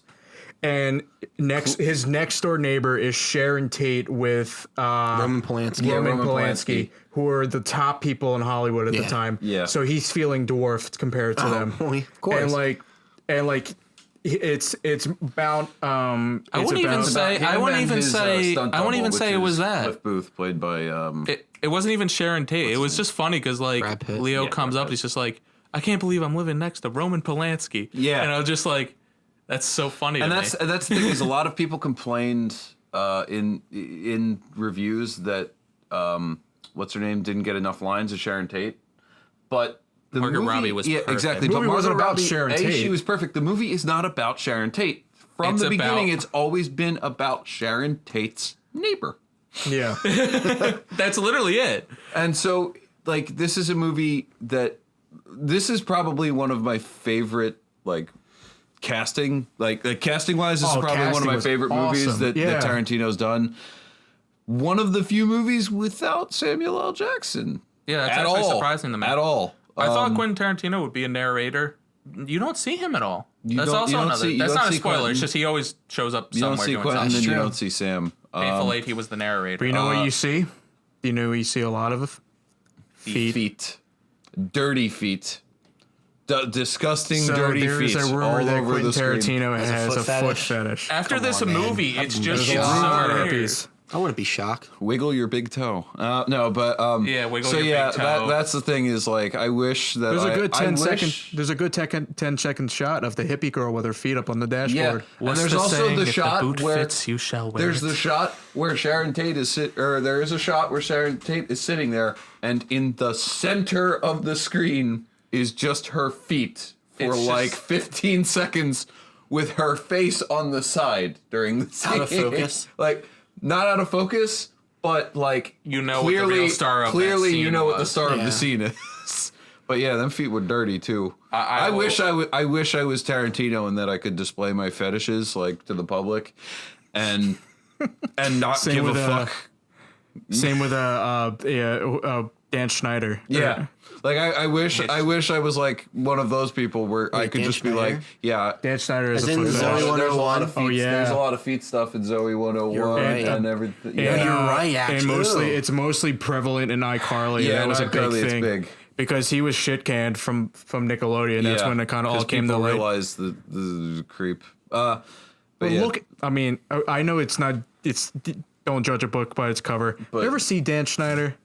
He looks like a guy that's in I the don't want to feed. sidetrack like this. Not like this. sorry, Dan It's Schneider. No, you're not. No, gonna I'm sue not him. sorry. To Fuck you, compare Dan him with Schneider. somebody, Hold on. to Sue me. compare him to another famous, I guess, Don't sue the show. purveyor sue of Brendan our Porter. childhood, like happiness. I get like to compare him to like Butch Hartman. They're two completely different Yeah. people. Butch Hartman kind of Butch has Hartman, gone off He's the had a edge fall too. recently. What? How? Yeah, he's been saying some weird shit. pseudo-Christian stuff, I guess. Wasn't he Some, like, saying weird stuff about fringe. mental illness and stuff Yeah. too? Yeah. Yeah. All right. ripped. Anyway, back to the review. Like I said, I think Tarantino. This is his most genius film. When I say it's not my favorite, all of Tarantino's films are up there for me. You think he's going for an Oscar? Yes. This is definitely getting This is a love nominated. letter to Hands down. Hollywood. Yeah, this should get an Oscar. This is going to get the La La Land treatment. Yeah. It's going to be shot up there because Yeah. it's, Didn't he also win an Oscar with Reservoir Dogs? He won one for Django Django. He won one for Django. Django. because I think Screenplay. Yeah, for screenplay. But he won it. I think he won and it with also Reservoir Christoph Dogs. Waltz won Yeah. a thing for Django. I think this He is his deserved it. claim to Best Picture. I still love Bruce Dern in that Yeah. because that was just like the way Is this that his last happened. It film, popped though? up. This might No. be his last film, though. I know he is going to would be end it at 10 if I involved were him. in a Zorro and Django crossover adaptation That'll be for cool. screen. He actually did have some play in the comic too. All right, look, we're both wearing Hawaiian shirts. All right, so I'll just real quick. So he won Best Original Screenplay, Django. Best Original Screenplay for Pulp. Best Original Screenplay for Inglourious. Best Director for Inglourious. And then Best Director for Pulp Fiction. God, he's got. So, yeah, I'd say I he's think more this than... is good I think he's pedigree. going for Best Film. Yeah, I hope he Best gets best Picture, film. yeah. He'll definitely win So Best far I'm sure this he'll win year, Best Director, so far but- this year, I'm absolutely saying this is my favorite film of the year. This Oh, is yeah, it. so far. This is definitely it. Well, I mean, comparable to Endgame. Endgame is probably Endgame, I put on a different thing because it's Cape stuff. Yeah. I always separate. That get what movie's you're a saying. cinematic... Oh, Oh, no, it great. is. It's great. That but movie's like our version I of agree with Casablanca. Brendan. Like, that movie's amazing. That's gonna be our maybe movie not for the year. Casablanca, but I would say it's like our Empire Strikes Back. It's funny when I did the like, well, fallback. Casablanca was such a success. Sisto, it's funny you yeah. mentioned that because when I did the fake fault one back there, I was just like face forward with your Casablanca thing on the floor, and I thought that was a really good thing. Like, you I know, just wanted to mention that. Casablanca but- was like a masterpiece from beginning to end. Like, that's Oh how no, it's Endgame one of is. my Casablanca's up there for one of my classic films. But yeah, this cried Tarantino watching that movie. definitely for the past decade. Like if I were to list off my favorite films of the last decade, he definitely has Tarantino was a couple. Yeah. He has some good real estate on that list. Yeah, I mean, Django. I did tell you, Hateful Eight, and this. I saw Inglourious Bastards with my mom. It was actually the last film in the movies I saw with my mom. But anyway, I saw a movie with my father. she went to see another film. It was something with Sandra Bullock, but for She some walks back. she walks back in. When did she? She walked back in and carving the Nazi's forehead, and I'm just Now like, that is what I call a masterpiece. Speaking of You know how carving you the get in the Nazi's yeah. forehead. you know how you get into Carnegie Hall, do you? Practice. Speaking of carving the Nazi's forehead, do you think we can do our theory? Oh yeah, that's not a spoiler theory. I definitely think it's either Aldo is definitely either the Brad Pitt's character I or think his it's son. Brad Pitt. I think no, because it would make sense. So say Aldo was what? Aldo. Sorry. Say Aldo was like what? Mid 30s, early 30s in Inglourious? He's I would argue mid late 20s Mid late 20s? Yeah. Okay. because you got like and grizzled vets just look like that. So the in movie World took War place II. in 69, correct? Or is it Yeah. 68? 69. 69. So, By the end. and they ended the war early. So, Yeah, because Hitler's dead. Good point. so If you didn't watch Inglourious Bastards, that's your fucking Hitler fault. died. It's a 10-year-old film. They killed Hitler. say And it was Brad, amazing. say amazing. Brad Pitt's late 40s. He would be his age in Once Yeah, Upon a because he's a has-been. No, yeah, you're right. I love that theory that he's actually Aldo and he changed his name because because he probably killed a bunch got of Nazis and he was killed a Hitler. spec And, ops, yeah. And then maybe. Yeah, but maybe. I'm sure the characteristics of both characters are completely different. No, you can see it. You're kidding. he You can does. see He has the same accent. The only thing, if he didn't have the scar on his neck, that you would. The only thing short of proving it's Aldo is if he had the scar on his neck. Buongiorno. Buongiorno. And he has the same would be voice. hilarious He uses if the after- same voice. If after killing Hitler in a movie theater, the first thing you do is like, I'm working Hollywood. I mean, why wouldn't he? It's Exactly, 1940s. and it's a stunt double too. Yeah, so good 1940s, like he just gets someone out. like That's him. like still in the golden era of Hollywood. It's still black and white, and like you got movies like Casablanca only came out 10 years prior, right? So Casablanca came out before the war. Yeah. So like it's still peak Hollywood. Yeah. In Golden Age. yeah, so why wouldn't he want to go there and like say that he wanted to retire out in LA? Like that's prime real estate because like LA was, that was makes when sense. it was starting Not to a spoiler, but I did like the ad for Red Apple cigarettes at the end. That was become Oh yeah, that was hilarious. But like I have such a tempting purchase on Amazon. I don't know Red when Apple cigarettes. because I looked it up out of curiosity because I follow a Tarantino page on Facebook that shows Red Apple a lot. yeah. Oh my god! On Amazon, I was curious to see if I could get a poster. There's an actual like steel case cigarette lighter. Nice. Steel case cigarette holder, Like, and you can use like wallet and ID or anything, but it's a lighter too, Okay. That's fucking cool. and it has Red Apple on the front, and I'm so Yeah. tempted. I don't need it. I'll never use it, but god damn it, do I want it? Yeah. Well, I one last understand. point for our theory before we move on to the boys. Or we're talking about the boys still, right? Yeah. So, and also when they were talking about Leo spaghetti westerns, when he actually does move to Italy, further down in the movie, The director the is directors are the names that they chose for. Antonio Margheriti and Yeah. Dominic de Coco. One more time, Dominic de Coco. Beautiful. That's What was Brad Pitt's? Because he says it really Texan. It was like Granami. Gorlami. Gorlami. Antonio Gordon. Once more, put some music in it. My favorite part of watching that movie is that in the captions, it straight up says, thick American accent. Gorlami. Gorlami. C. yeah. Correcto. But yeah, That's pretty interesting. I would, for me, I don't know. The more I think about this movie, because I walked out saying this probably isn't my favorite Tarantino movie, but the more I think about this movie, it might be approaching my favorite. I don't know. I'll I don't know rewatch if it I don't again. know if it's going to be Django or Hateful Eight because Do you those have are still at my top. cough way for me to watch it again? I could find one. Thank you. Are we talking about piracy? No, on getting the tickets. choose your character? No, I said I was. Podcast? Hey, I said I was damn Cowboy you. Mungie and Silky Smooth Sounds Crimes of are Midnight okay. Munch. Pirate Mungie is not on this podcast. Do crimes, kids. Pirate You Mungie wouldn't is not download on a this house. The kids listening to this. You wouldn't download There a are none. house. It's okay. You wouldn't download a pizza. You wouldn't download a soup. would Okay, you? so we're both wearing Hawaiian shirts.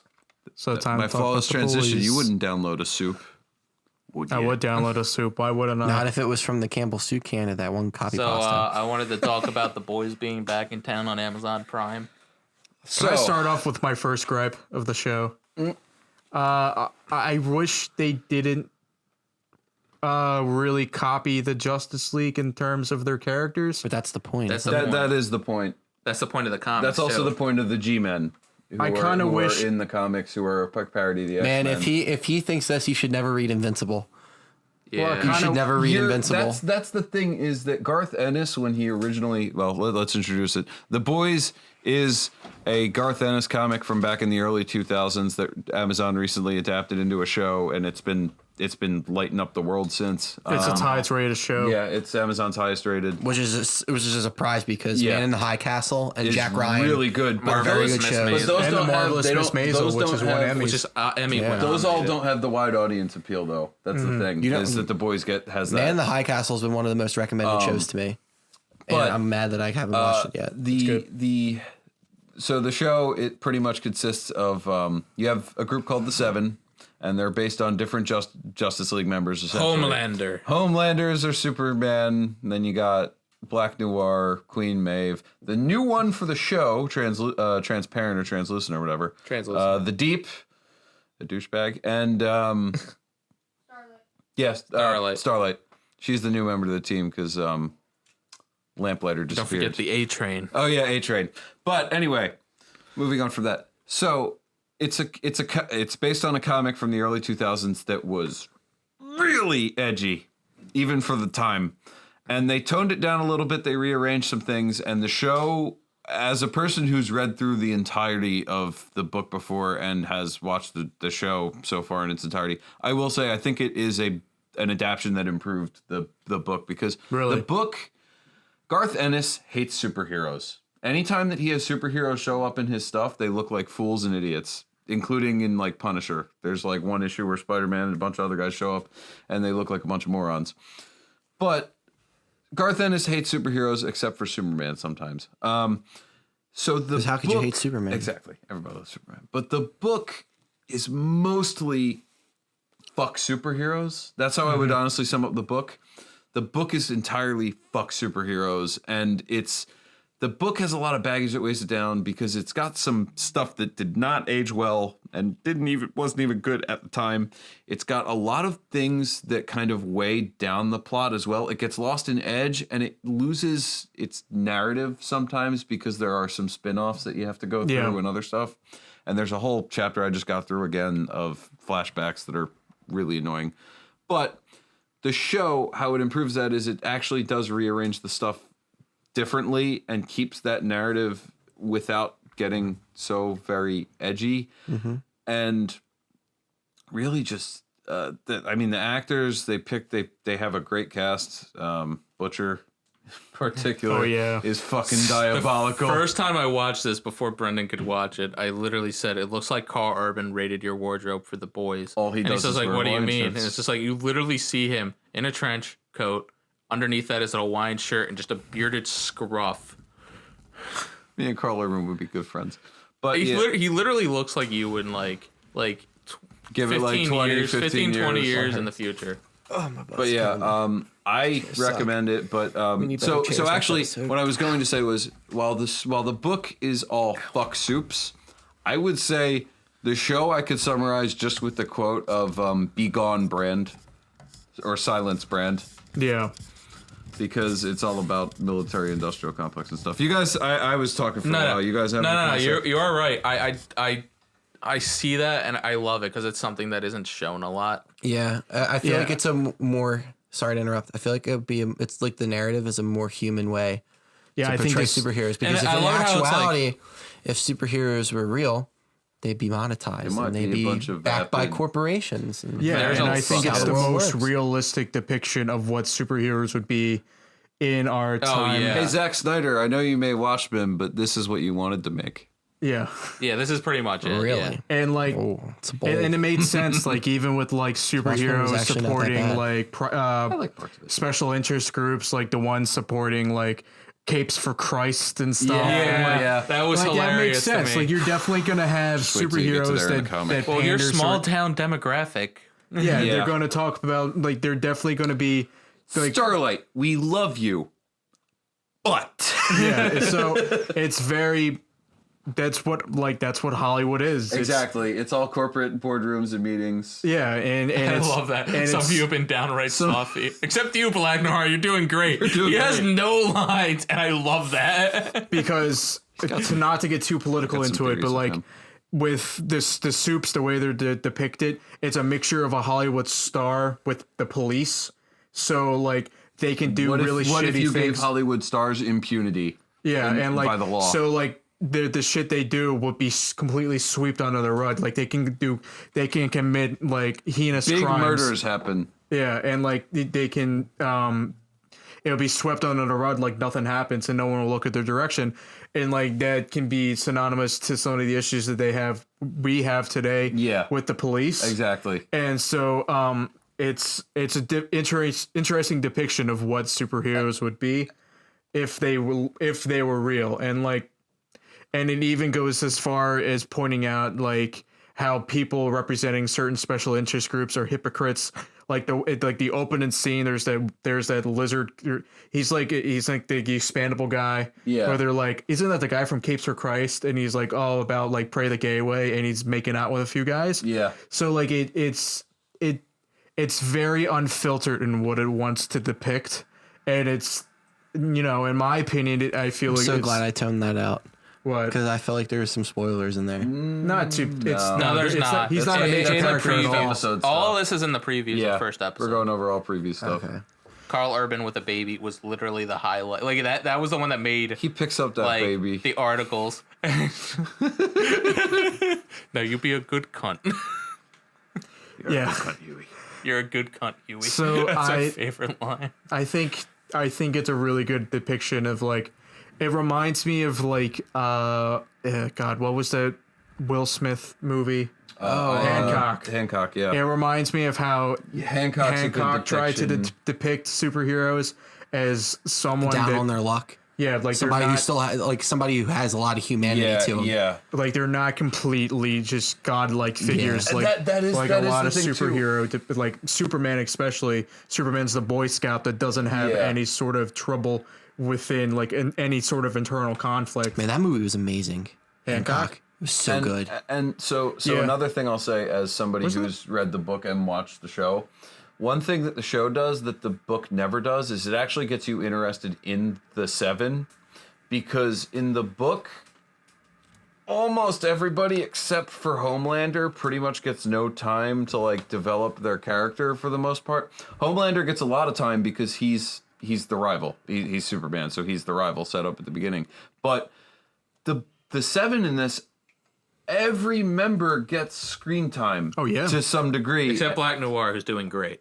Well, no, he gets screen time, but sorry. but that's the thing is everybody in this gets screen time, and rather than the fuck soups message of like the book, this one actually portrays them as people who can change and not just punching bags Or pieces of that- shit. Or are like, pieces of not shit, just but you're starting to realize literal why. pure pieces of shit. Like characters change. Every character in this show, for the most part, Except has Black- an arc in this season. Except Black Noir, who's doing great. Yeah, but pretty much everybody in the show does have an arc from the beginning of the season, including the villains. So is this a mini series or? No, you see this this- is getting to season 2. This This is like episode 2. It's not a spoiler at all, but you see Seth Rogen. Do you? Yeah. Isn't he a producer on the show? Yeah, and He's a he's in he's- the show. He's doing an interview with Black Noir. And he's doing a film with Black Noir. Here's a director. It's like, I you don't know, this is the remember that. first superhero film I've made. I don't remember that. Maybe Yeah, I was it's in drinking. it. Fake fan. Yeah, it's in it. And I just like Seth Rogen. You know, this is the first superhero movie I've made. I'm pretty Also- excited. This is a horrible Seth Rogen impression. Now my best show of the year is getting contested, as well as like the best superhero show of the year, because Titans, Doom Patrol, and this came out, and they were all fucking stellar. They have all been You actually liked fantastic. Titans. I loved Titans. After the I think first Doom episode, Patrol's a little bit better than Titans. oh no, but Doom Patrol easily beat Titans, but Titans after the first episode, there's a massive improvement in quality. Hawk and Dove are amazing in that. But Oh, yeah. yeah, they're in it. I forgot, but yeah, so I'll just never understand the this- Starfire just- casting. But yeah, just this I'll get into year, that. it's been fantastic for superhero shows. But Superheroes in general. yeah, and then this is also the good thing Except, if you are feeling the malaise of superhero stuff and you're kind of tired of superheroes. Watch this is The good. Boys. This is The Boys is good for you Yeah. because you're just gonna watch superheroes half the time either get their ass kicked or not be doing superhero things. It's a shame Elseworlds was like, for like the Arrowverse crossover. Elseworlds. I was am excited, but I'm even so though excited I don't for watch, Crisis. even though I don't watch Arrow really. I am excited for Crisis on Infinite Earths just to see everyone. Die.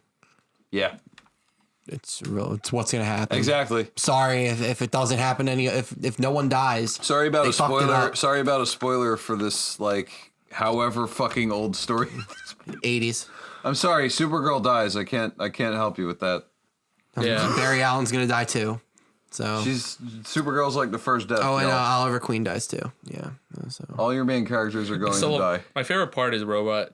I will mention Robot Chicken because they do have the best superhero skit where it's Batman is at Green Arrow's funeral. So it's like, nobody respected Green Arrow more than I did. He's like, oh, you know what? Fuck it. He's going to come back somehow.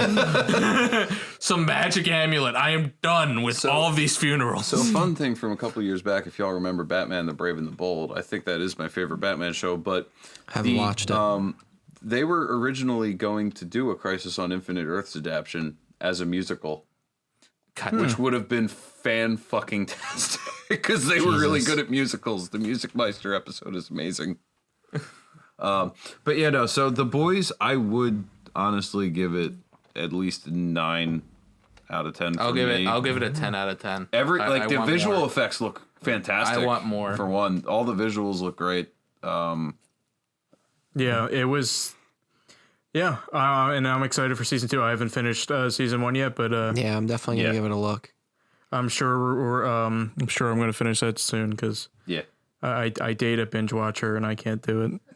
So same here, dude. I finished it in a day and a half. Day and a half. One Tree Hill, because she doesn't like any of my shows. I went to sleep on like episode 5, and I finished the remaining 5 on a Saturday.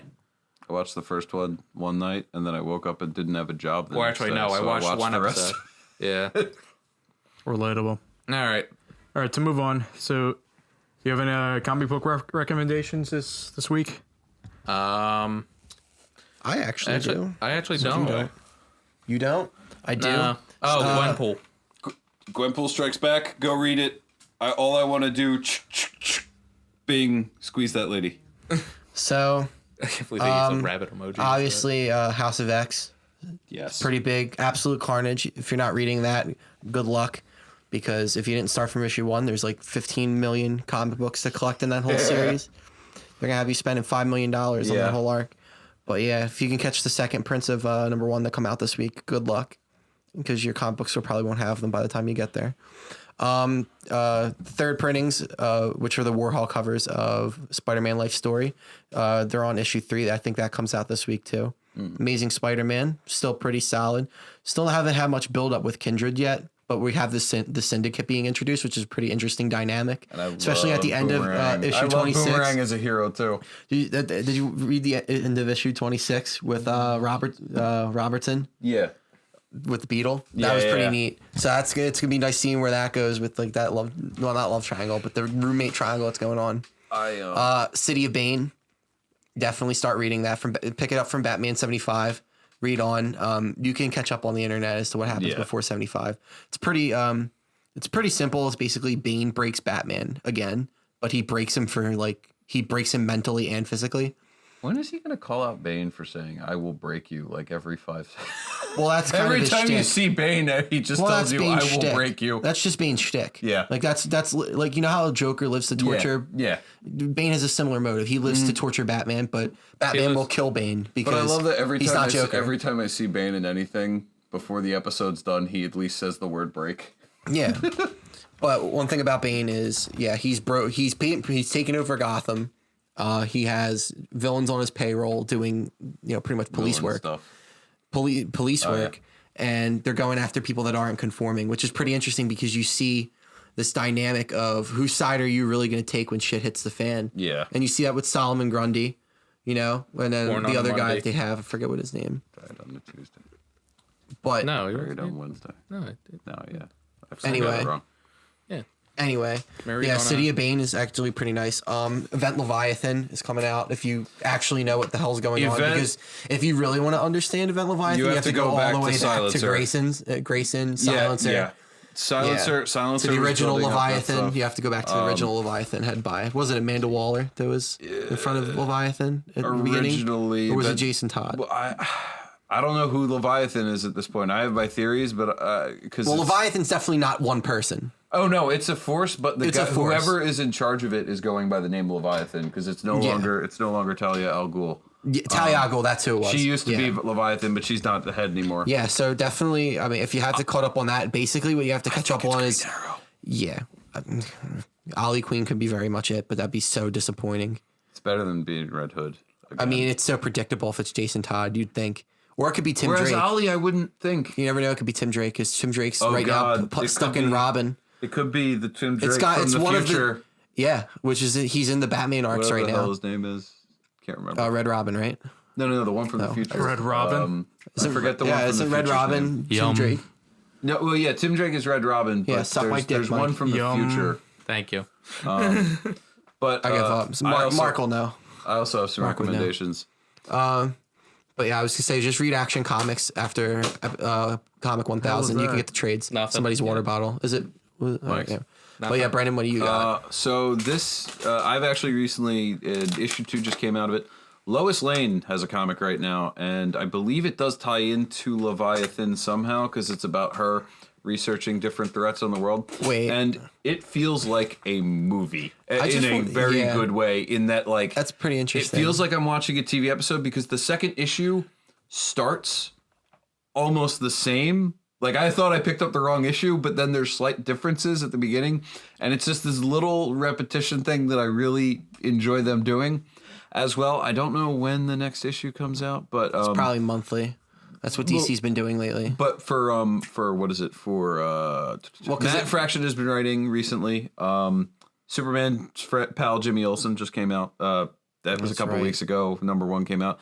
I'm a big Matt Fraction mark. He's a big Matt Fraction mark. Favorite Hawkeye run ever. As well, my favorite. The only Iron good Fist. Hawkeye run. That's incorrect, and I'll explain that later. It's opinion. Don't worry. We'll have a whole other episode. It's just opinion. Don't worry. But also one of my favorite Iron Fist runs. Saying it's opinion. The other thing. Aren't you Iron Fist? What?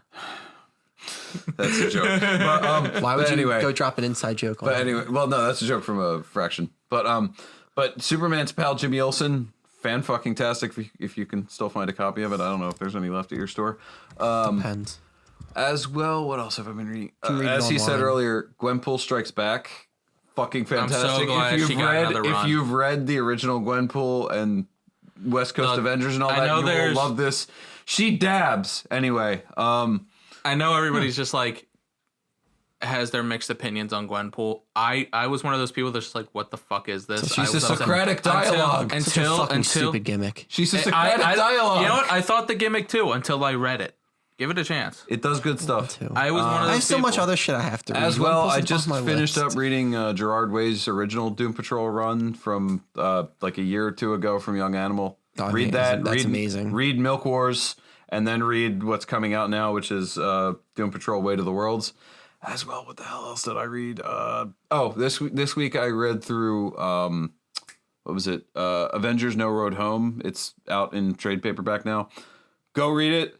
That is one of my favorite moments with Vision ever, and easily one of my favorite moments with Conan the Barbarian. As well, the entire cast is great. You got Hawkeye, Rocket, Hercules, Hulk.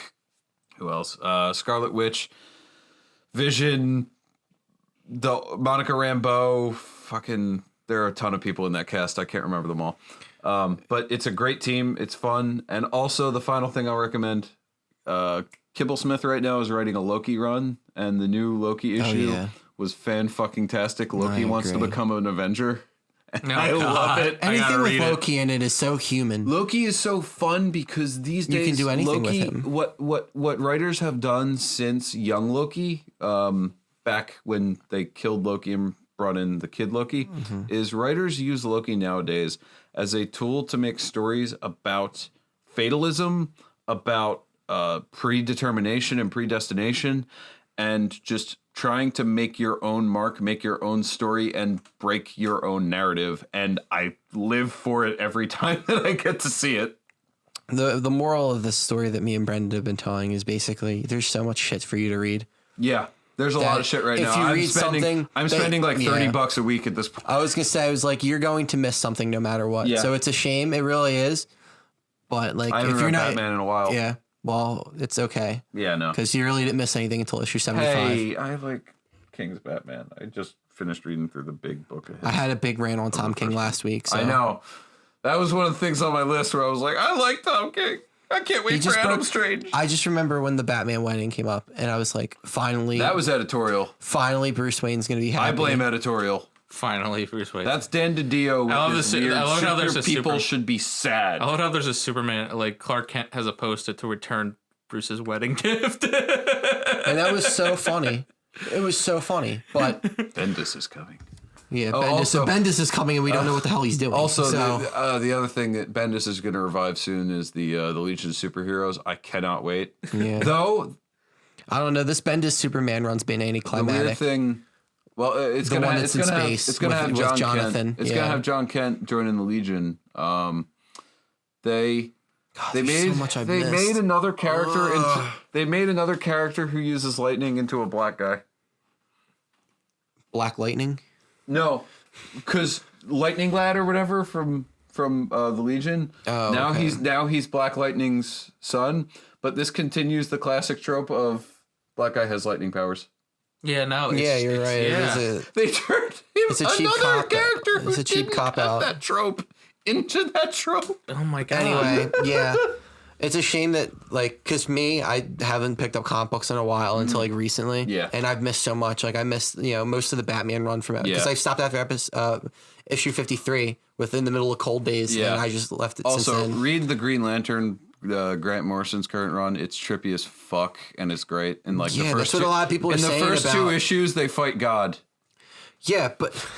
So They the fight tough thing is, Judeo-Christian God. it's so hard to read all this stuff because unless you have, like, unlimited money to spend on your pull list. Like, I've been reading... The only one I've been reading Oblivion Song by Kirkman. I don't pirate at all. Yeah, I need Don't your... pirate, kids. I need your website, Brendan. I've been telling it to Which you. one? No, you haven't. Well, not on here. Yeah, you're right. No, I haven't. Because we don't pirate. Yeah, you're right. Pirating is bad, kids. No, I haven't. You wouldn't download a house. You wouldn't download a pizza. Punisher will kill you if you pirate. Oh, boy. I know him. He will. See, if I could and YouTube wouldn't strike us down immediately, I would put on Weird Al's "Don't Download This Song." You cheap bastard! Especially comics all right. industry, don't pirate. Yeah. So, I try to not pirate whenever I can. I was in China for a year. It's going to be so hard to pick up trades. First, you're stealing songs, then you're robbing liquor stores, then selling crack and running over school kids with your car. But so don't download this. Don't pirate. I was in China for a year. That's why I had to. There was no other way. Yeah. No, you didn't. But if you want to pick up Leviathan, start not off with canon. the recent trades of Action Comics. That's where you'll get it from. Yeah, Action Comics, Silencer. Yeah, and if you haven't by now, something put else. it on your pull list. Put Action Comics on there. The art is beautiful. Yeah. The art is some of the most It's beautiful not comic art I've ever seen. It's not Ivan Reis, right? Is Ivan Reis on it? Because I know he's No, on Superman, and the art on Superman's phenomenal since Ivan Reis took over. I forget the guy's got a weird last name, but his art's beautiful. But yeah, I think that's about it for this episode. You got anything else? Yeah, we ran. Well, Brendan's got a short I'll list. just go through a short list of. I'll just pick the primary things. One, I already know what my first point is. Y'all, Venom was good. Venom was good. That was a good movie. I am a fan of what run was that? Based on not Lethal Protector. Are you talking about Separation the movie? Anxiety. Yeah, the movie's good. I love the movie. It's okay to I be am an wrong. avid Venom I defender. did state that in the podcast. He is the only person I know who. Don't disrespect Mortal Kombat or Aquaman. It's I'm just okay to looking be through this wrong. list. Spider-Verse is fantastic. One of my top 2 superhero movies of all time. Oh, yeah. Spider-Verse is awesome. That's a good movie. Give Hawkeye a spin. Oh wow, that was before Hawkeye got a spin-off. he got a Okay, so spin-off. that point's rendered. Man, how old is this list? Jesus Christ. This is from episode 1. I've been running this list. I know one damn, person dude. who likes Suicide Squad. I didn't know you I'm made sad. this list. I told you I made this list. New Pokemon is a Scottish girl, and you can't tell me otherwise. This I mean, is it's how based old in this the- list is. It's based in the UK. Oh, I mean, we've been should going I do on since podcast January. recommendations? What was it? Should I do podcast recommendations? No, because you'll take listeners away Okay. from us. All Rivals. 3 of them. They're not in the same competitor. No, I Field. was just joking. But Lights Camera Pot is pretty good. Not gonna lie. Hold Sisto, Sisto to that beer. Sisto said he would buy me a beer when I come. Episode 8. Hold Sisto to that beer. Well, it's a Sunday, and as we know, Sundays are days for prayer, not for drinking. Cap was totally not always worthy until like the Oh, truth. that was confirmed by Thank the you. Russo brothers. until the I fuck what they say. Yeah, I, thank I you. hate directors who say shit Thank afterward. you. No, fuck the Russo brothers for that shit. Until Fuck the the Russo truth brothers. was It was out. bullshit. Until the truth was out about Tony's parents, he was not worthy. No, Thank Cap had to you. go through. I've Thank said that you. too. Cap And we had to all go agree through with you. Civil We War. all agree with you. But we were talking about how the Russo brothers. Yeah, they confirmed retconned that, it. yeah. Did he know Bucky even killed the Starks in Ultron? Yeah, no, he did. He learned This it. was Yeah, after- he did. It It was, was it started was the before. I feud. couldn't remember. Once again, Venom was a good movie. No, it was not. That's not the noir suit in the trailer. That's the stealth suit. Oops. That's already been rectified. That's me. Episode 7. I only have one. Sopranos had a good ending, even though it was controversial. I don't even know if you all talked about The Sopranos. You were one of the only that people that was was Game happy of with that because Thrones. I know my That was Game of opinion. Thrones. Game of Godzilla, Thrones. King of the Monsters, had way too much fucking human stuff. Oh yeah, I that is completely true. agree with you. But that's the all only reason Godzilla I think it movies. was too much was because it wasn't fucking interesting. Oh, yeah. Unlike the Japanese stuff, which is usually pretty good. Jeez, all right. Yeah. Talk about Festivus right about now. I do think the human characters are necessary to contextualize these movies as much as I'd be willing to see an All Monsters Godzilla film. I still think that you need humans to contextualize Did the you see story. Shin Godzilla? Yes. What'd you think of it? I loved it. I thought it was good too. Yeah. I ass liked is how hurting. Godzilla went back to its more metaphorical roots of it being a representation of nuclear power.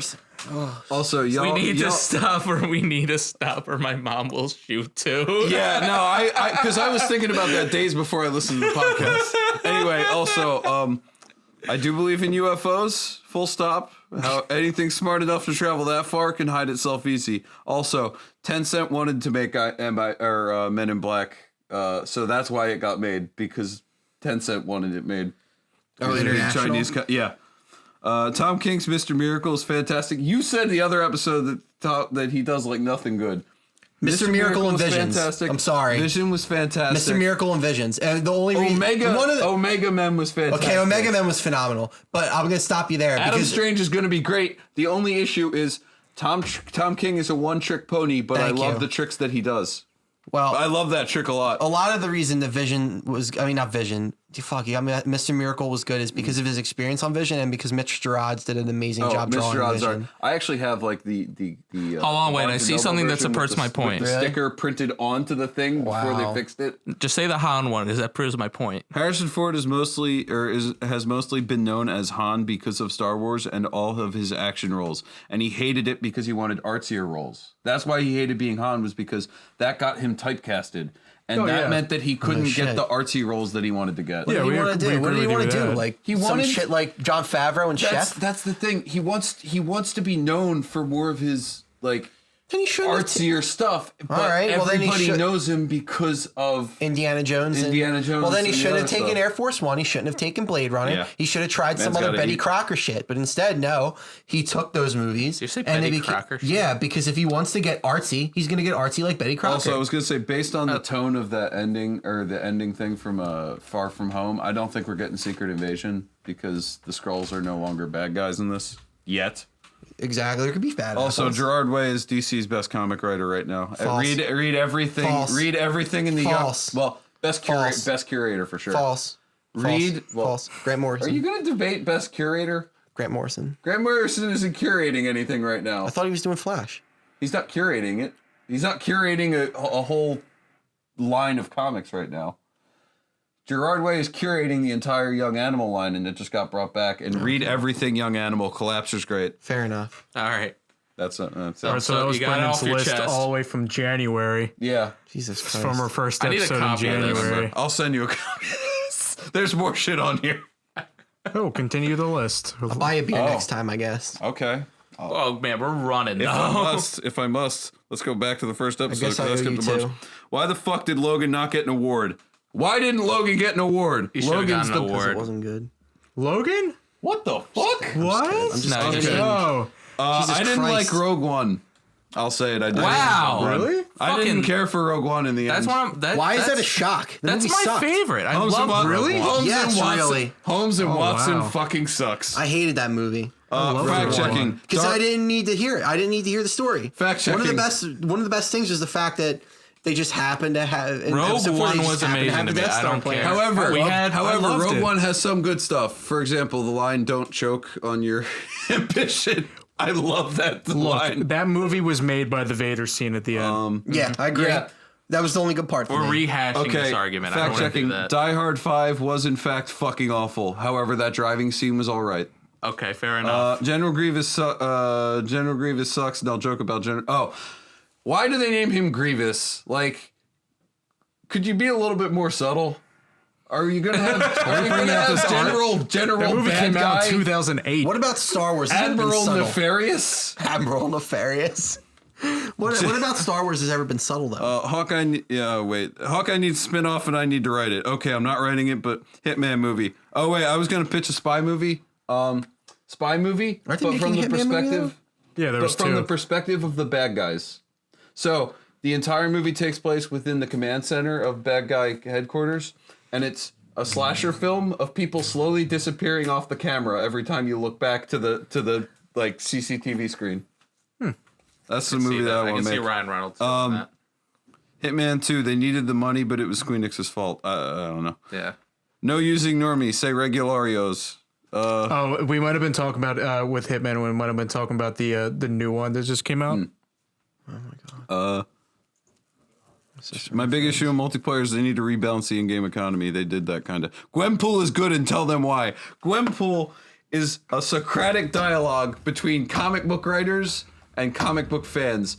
She points out the tropes. Deadpool exists to do fourth wall stuff. He doesn't point out tropes and make fun of Marvel as much as and the comics book thing in general. Read the goddamn comics. I'm just not interested in that kind of dialogue. And it gets real, I'm more trippy into like the actual superhero. And it gets stuff. real trippy like Doom Patrol too. I guess I'm just not into that kind of narrative. I don't know why this is here, but James Buchanan, Dred Scott v. Sanford, tried to admit Kansas as a slave state, alienating the Southern Republic. You guys mentioned something. I don't know what it was. Bandai Namco was. Did you know James Buchanan was the only bachelor president? Yeah. He was gay. Black Flag is great because it's not actually an Assassin's Creed game. Yeah. Odyssey is also pretty good. World War II and Assassin's Creed is funny because everybody's in on it except for Mussolini and Tojo. Everybody is in on it. In actual Assassin's Creed lore, like everybody, this is such an intricate fact. It's all a fucking ploy by every government except for Mussolini and Tojo. Man, if Fox News had this at the end of their Fox and Friends, man, they would be golden. It's kind of fact checking. Unity was okay, but not that good. Resident Evil 2 remake is really good. This is like episode 2. Yeah, this is episode 2. Damn, you have a lot of notes. All right, we need a copy of this. We got to keep going. I almost feel bad about the quality of our podcast. We're it's the way we've been growing. Marvel Netflix is good. Daredevil is great. So is Jessica Jones. But all of them needed to be cut down to 8 to 10 episodes. Yeah, I agree. I think Iron Fist and Luke Cage need to be much shorter. Was that before or after they were shit canned? This was before they were shit canned. Yeah. Right. Yeah. Well, no, they were probably shit canned because Jessica Jones 3 hadn't come out yet. This was episode 3. JFK conspiracy. Oh, yeah, we can't talk about that. We can't talk about that. His head just did that.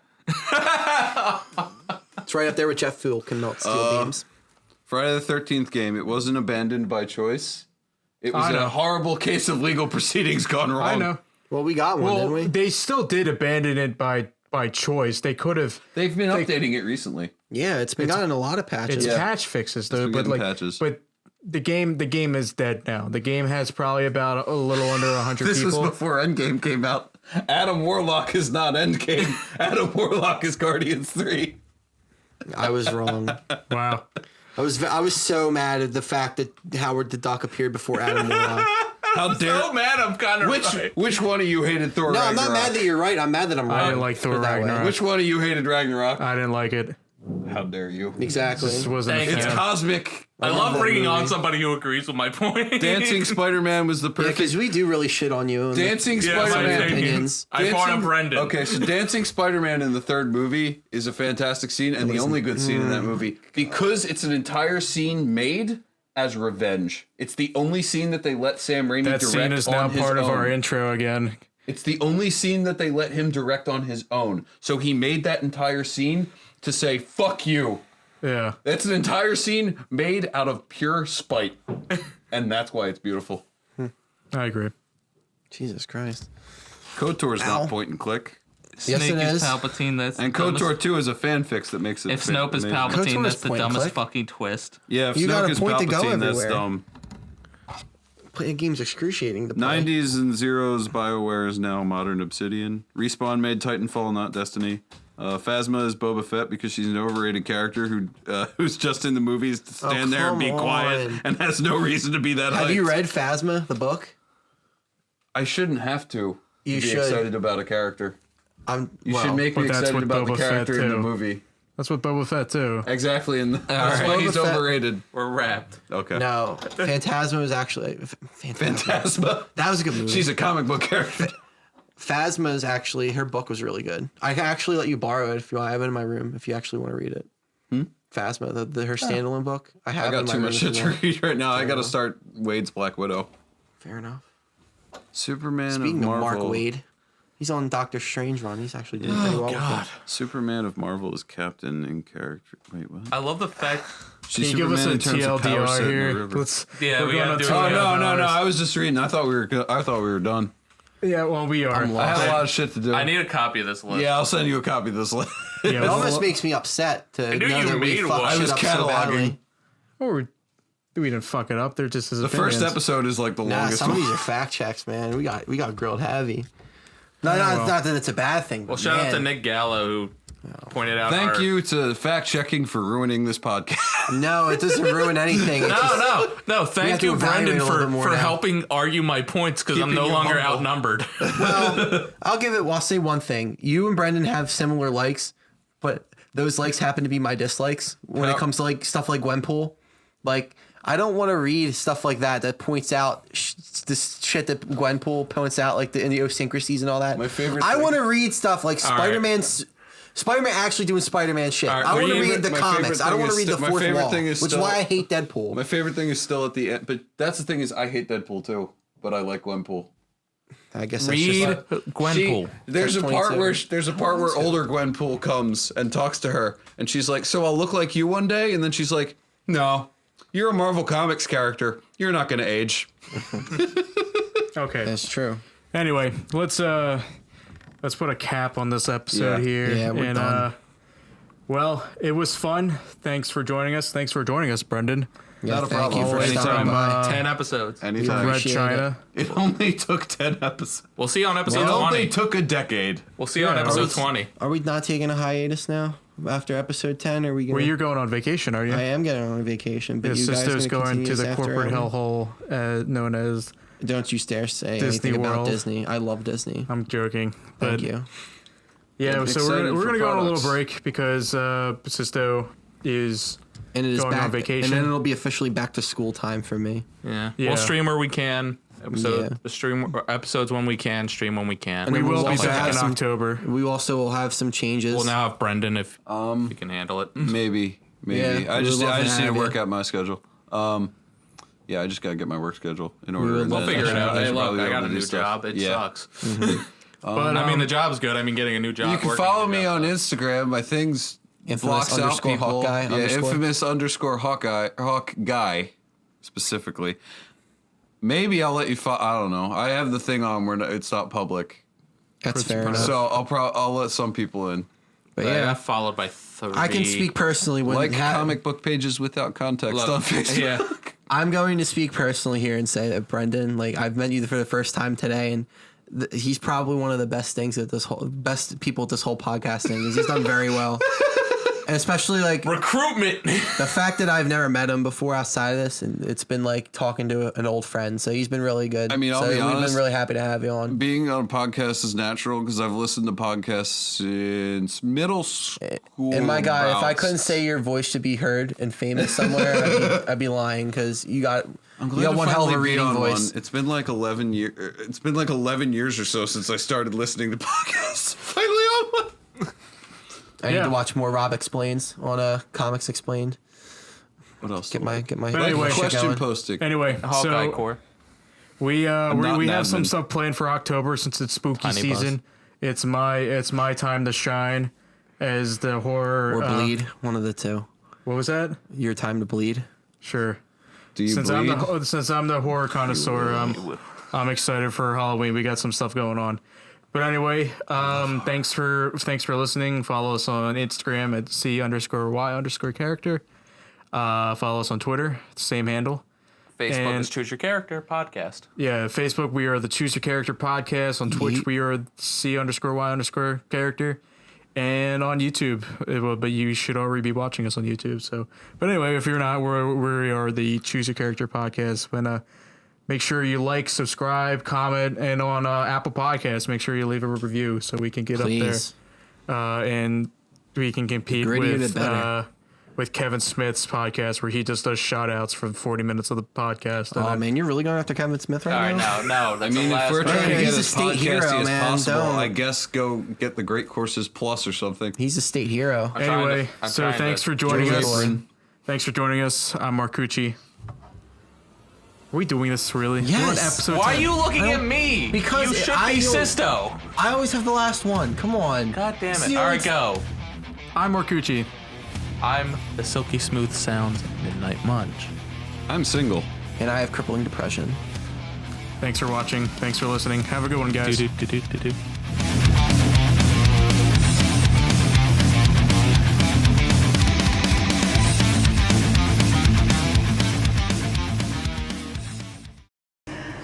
Wanna know how I got these scars?